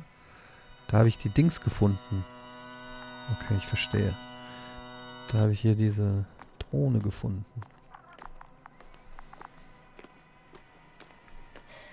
One step at a time, Jasna. One step at a time. Ein Raid, ein Raid. Niels Bomhoff. Seines Zeichens Geheimagent in geheimer Mission. Raided. Deutschlands weltbesten Let's Player der Welt aus Deutschland. Gemeinsam lösen sie Fälle für Geheimdienstorganisationen auf der ganzen Welt. Denn sie sind das Cool-Team. Cool-Team.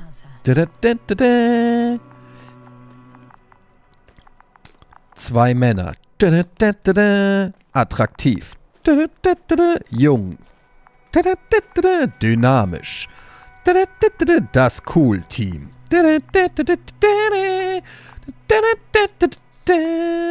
Das Cool-Team. Sie lösen Fälle auf der ganzen Welt.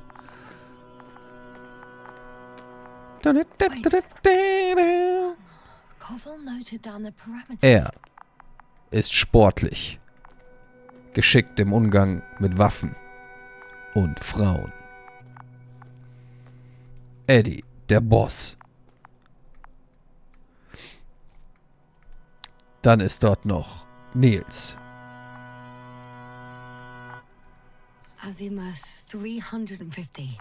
Er hatte mal rote Haare. Davon ist nicht mehr viel übrig geblieben. Seitdem trinkt er Whisky. Gemeinsam sind sie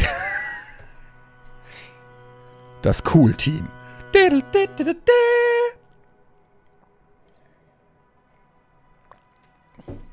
Auch heute hat Eddy wieder einen kniffligen Fall gelöst. Ganz ohne die Hilfe von Niels. Denn sie sind das Cool-Team.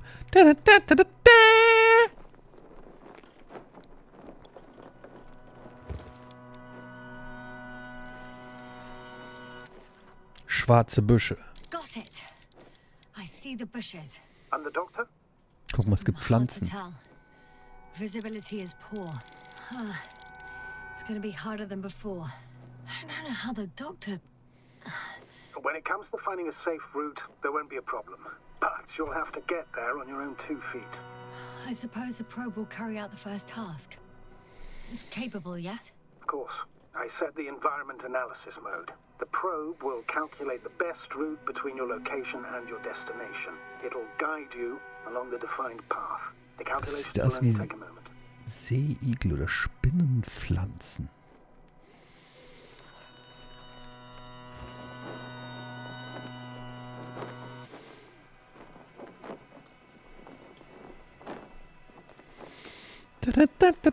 Das Cool-Team.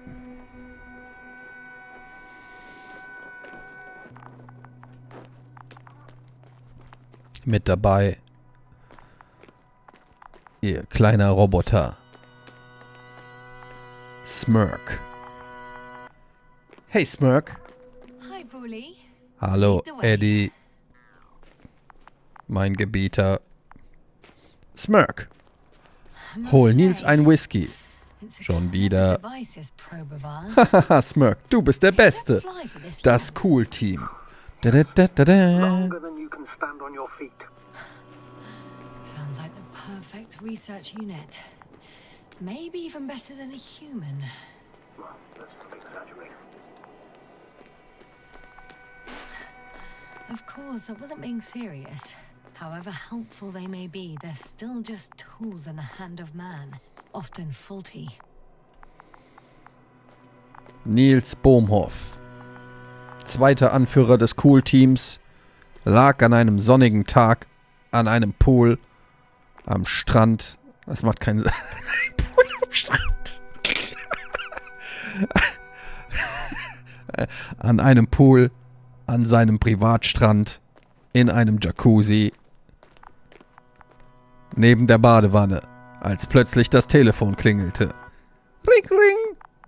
Ich wollte nur meinen Whisky trinken. Ja, hallo, Bohmhoff? Es ist Nils vom Cool-Team. Ja, zweiter Anführer vom Cool-Team. Nils Bohmhoff hier. Mein Name ist Jenny. Jenny? Was kann ich für dich tun, Jenny? Es ist... Mein Sohn, er ist verschwunden. Cool-Team. Sie müssen mir helfen. Da muss ich erst meinen Chef fragen. Einen Moment. Eddy! So tired yesterday. Was denn? Because I am tired, Astrogator. Eine gewisse Jenny vermisst ihren Sohn. Wir sollen ihr helfen. Nein! Der Chef sagt nein. Klick. Das Cool-Team. Sie lösen nur Fälle, auf die sie Bock haben. Das Cool-Team. Erster Führender Etienne Gade, auch genannt Eddy die Schelle. Zweiter führender Assistent Niels Whisky Something serious? Bohmhoff. already mentioned the faulty machines, right? Gemeinsam mit ihrem Roboter The route determined by the algorithm goes over a chasm. Smirk The command. No, erleben sie go around. Abenteuer auf der ganzen Welt. Cool Team. The module itself has already been greatly improved. Its accuracy increases exponentially. Exponentially. Can you imagine us, proteinaceous creatures, developing so quickly, sir? No, not in the course of evolution. You can't perfect a person like that. That's right, you can't. We wait thousands of years for visible changes. Have you started to fear for your position? Maybe they can be improved rapidly, but these are only selected modules. Algorithms. There's still a long way to go to develop an artificial brain that would even slightly reflect the complexity of the human one. Yes, we probably won't live to see that. Probably not. Besides, no intelligent machine would take this job. Shh. Astrogator, can you hear that? What am I supposed to be hearing? That's the point. Nothing. Silence. We're talking about robots, and Dr. Gorski still hasn't spoken on the channel. Well, I don't know. He must be a long way from here. So kann ich den Planeten noch nicht scharf stellen.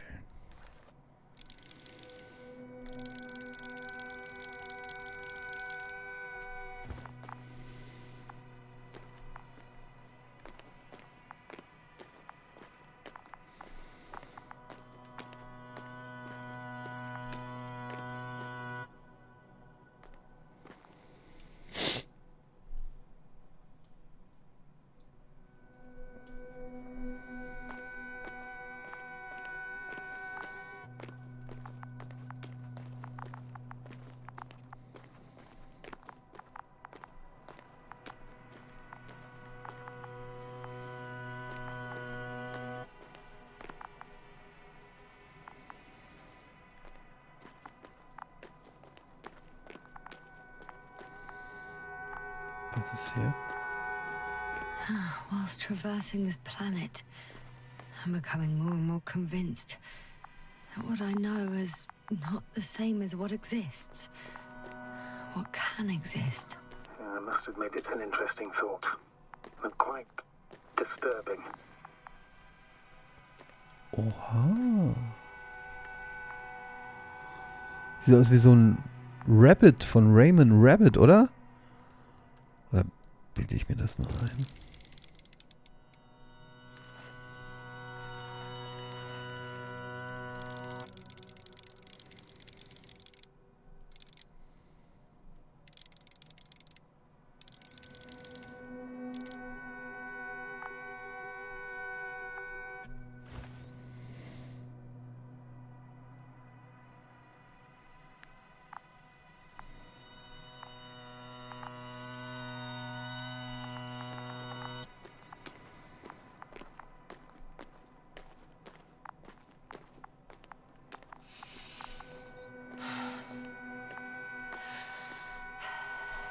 Schon wieder erschöpft nach 3 Meter Rennen.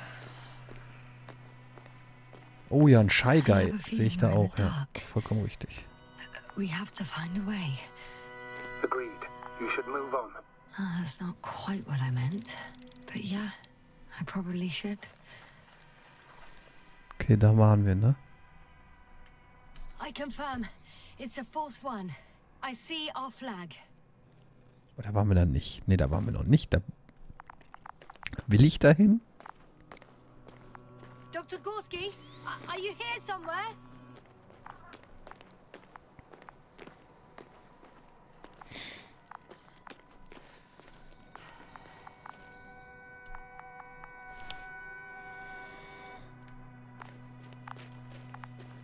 These bushes are kind of weird.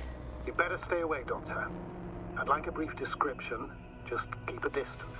Allow me to use the language I would use to describe living forms, sir. Of course. Das ist schon so ein bisschen So they look Prometheus like jetzt hier, ne? pituitary, brush-like formations.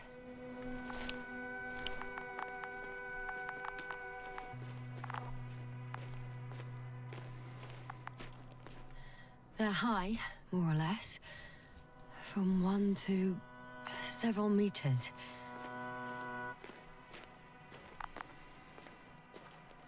Ist das Gold?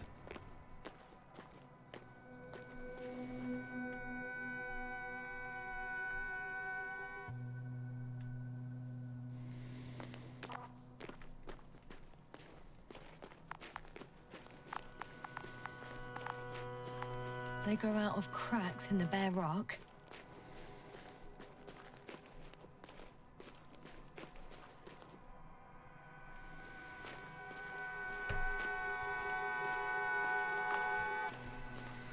Was ist meine All-Time-Favorite-Konsole? Boah. Schwer zu sagen. Wahrscheinlich das Super Nintendo, wenn ich so recht überlege.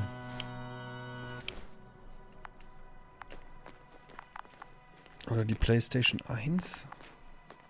Aber ich weiß es They nicht. can be singular, though in some locations they create a uniform thicket that covers the walls of the ravine in a rusty brush-like layer. That's how it looks, to put it briefly. Would you also venture to guess their significance? Some function, purpose?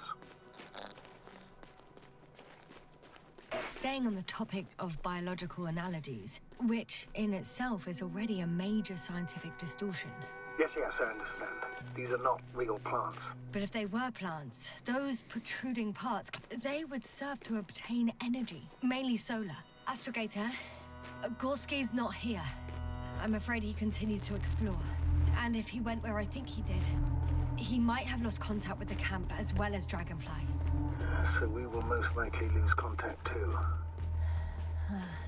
Possibly. Well, there's only one way to be certain. Was geht ab, Gorski? Wo hängst du rum? It's your decision, sir.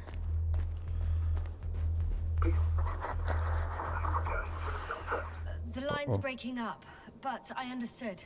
I'll let you know, sir, when I come out of the tunnel.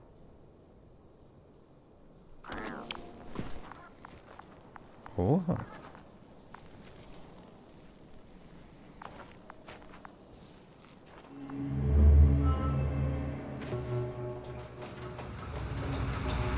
Altitude 24,000. Speed 250. Absolutely not that.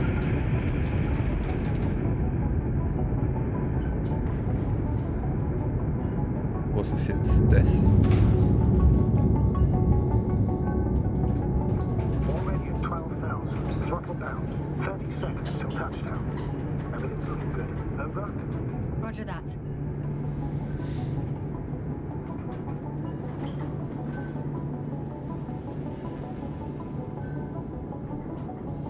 Altitude 5,000. Ignition 10%. I record data dropout, but otherwise still looking good.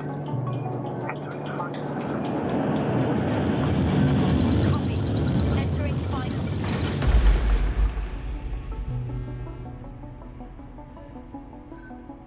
Hopper has landed. I repeat, Hopper has landed. Astrogator, can you hear me? Loud and clear. Any side effects? Landing wasn't too hard on you? All good. Spine still in one piece. No signs of overstrain. Not even shortness of breath. Perfect. Hopefully the hike to camp goes just as smoothly. Ist das eine Rückblende jetzt?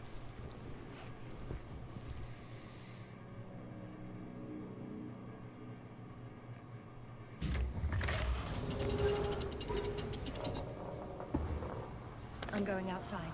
Visibility? 100%. The dust has already settled.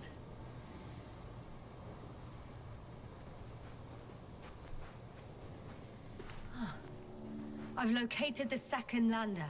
Our people are still on this planet. Ah, very good. I was afraid they might try to fly off. Sir, something's wrong. What is it? The hatch is half open.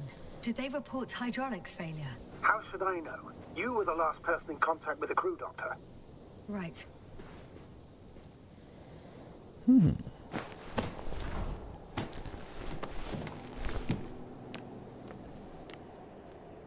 I'm inside. And? How is it?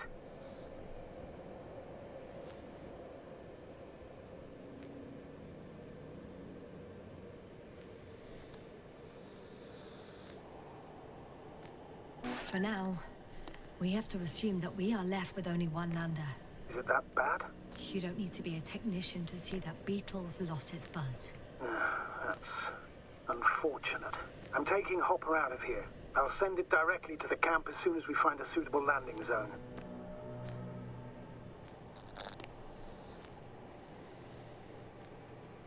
We've gotten out of worse than this. Equipment breaks from time to time, that's normal. But now, Go ahead. What's bothering you? this lack of communication. It takes too long. Especially considering there's a cyberneticist amongst them. A Cyberneticist. Worries me too. Aber ich verstehe jetzt nicht so ganz, ist das jetzt eine...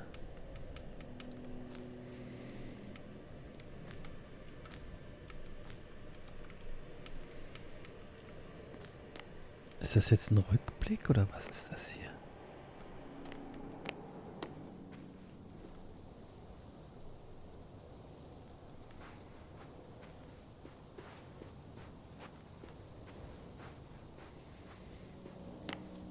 So sieht das nämlich aus, wenn es ganz ist.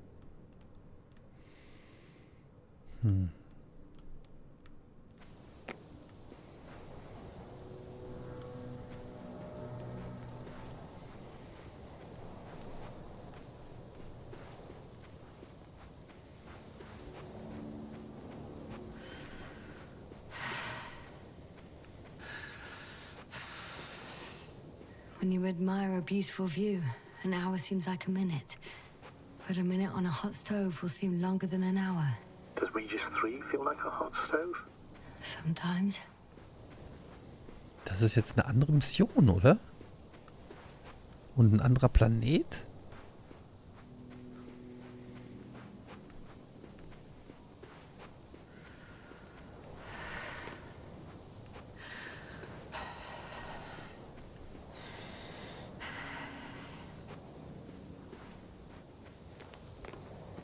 Whoa. Damn. You were right, Cobble. It's beautiful here.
that the difference between past, present, and future is nothing but a persistent illusion. That's a quote, right? Yeah. I'm not sure why it came to mind.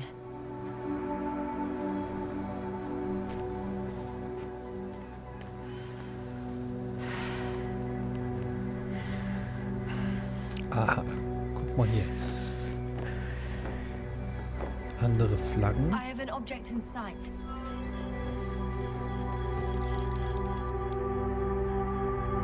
This is where they searched the ocean's biocenosis. Meaning, oh, where they caught that fish, right? Yeah. They stopped here first, then walked along the coastline northward. Correct. But I think you might consider taking a shortcut towards the east, straight to the camp. Just need to find the right route.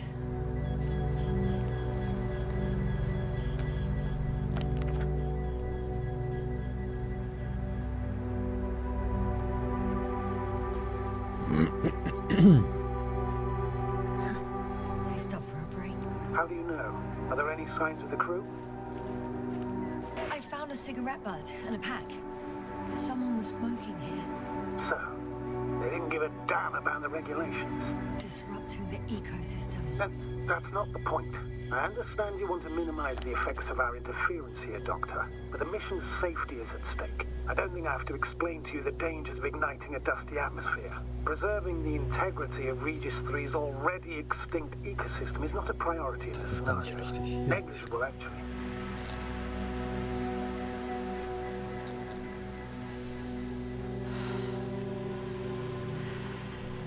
Regis 3 is an alien planet, Astrogator. Extinct or not. We shouldn't act like we own the place. Because of this kind of attitude, the Anthropocene will become the fate of every planet we step foot on. Aren't you exaggerating, Doctor? I probably sound like a simple soldier, but I believe that if something is already dead, it can't be harmed, let alone killed. That's quite... Excuse my interruption, sir. Can you please confirm that I'm on the correct route? Yes, I confirm.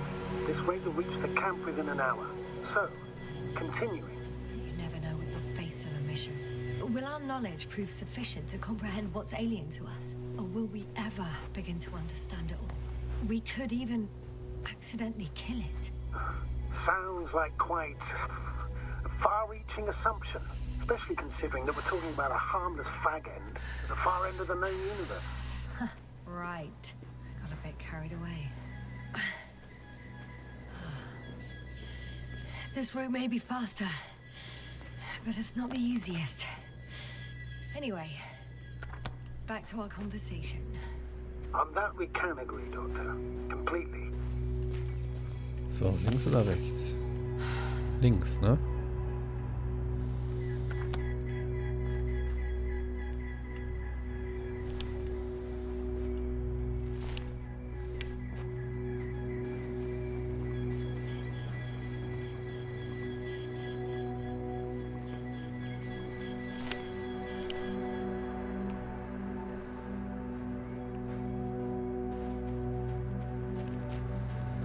Ich habe noch kein einziges Loot gefunden.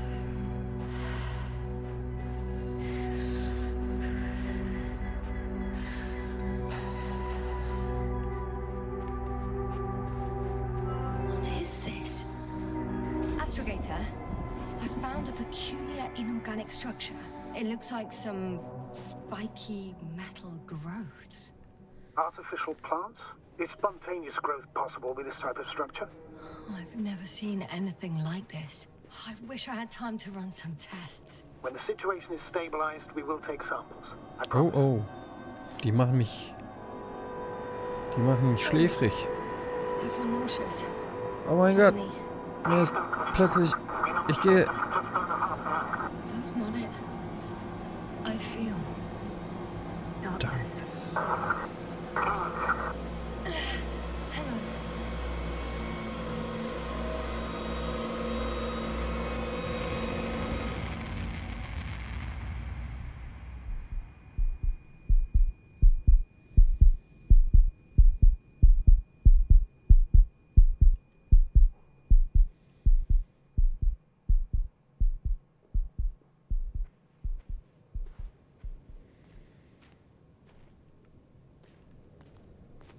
Vielleicht sollte man nicht zu nah in die rankommen, an diese Pflanzen.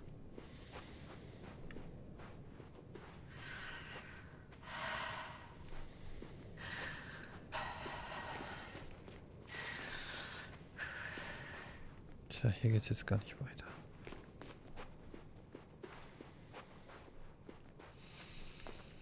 Geht sie nicht weiter?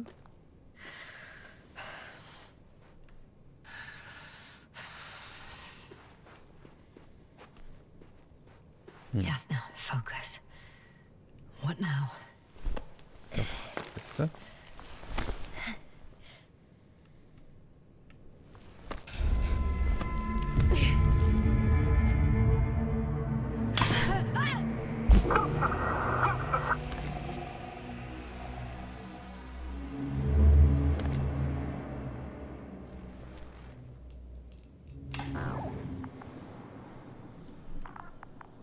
Jetzt sind wir wieder Jasna 1, oder?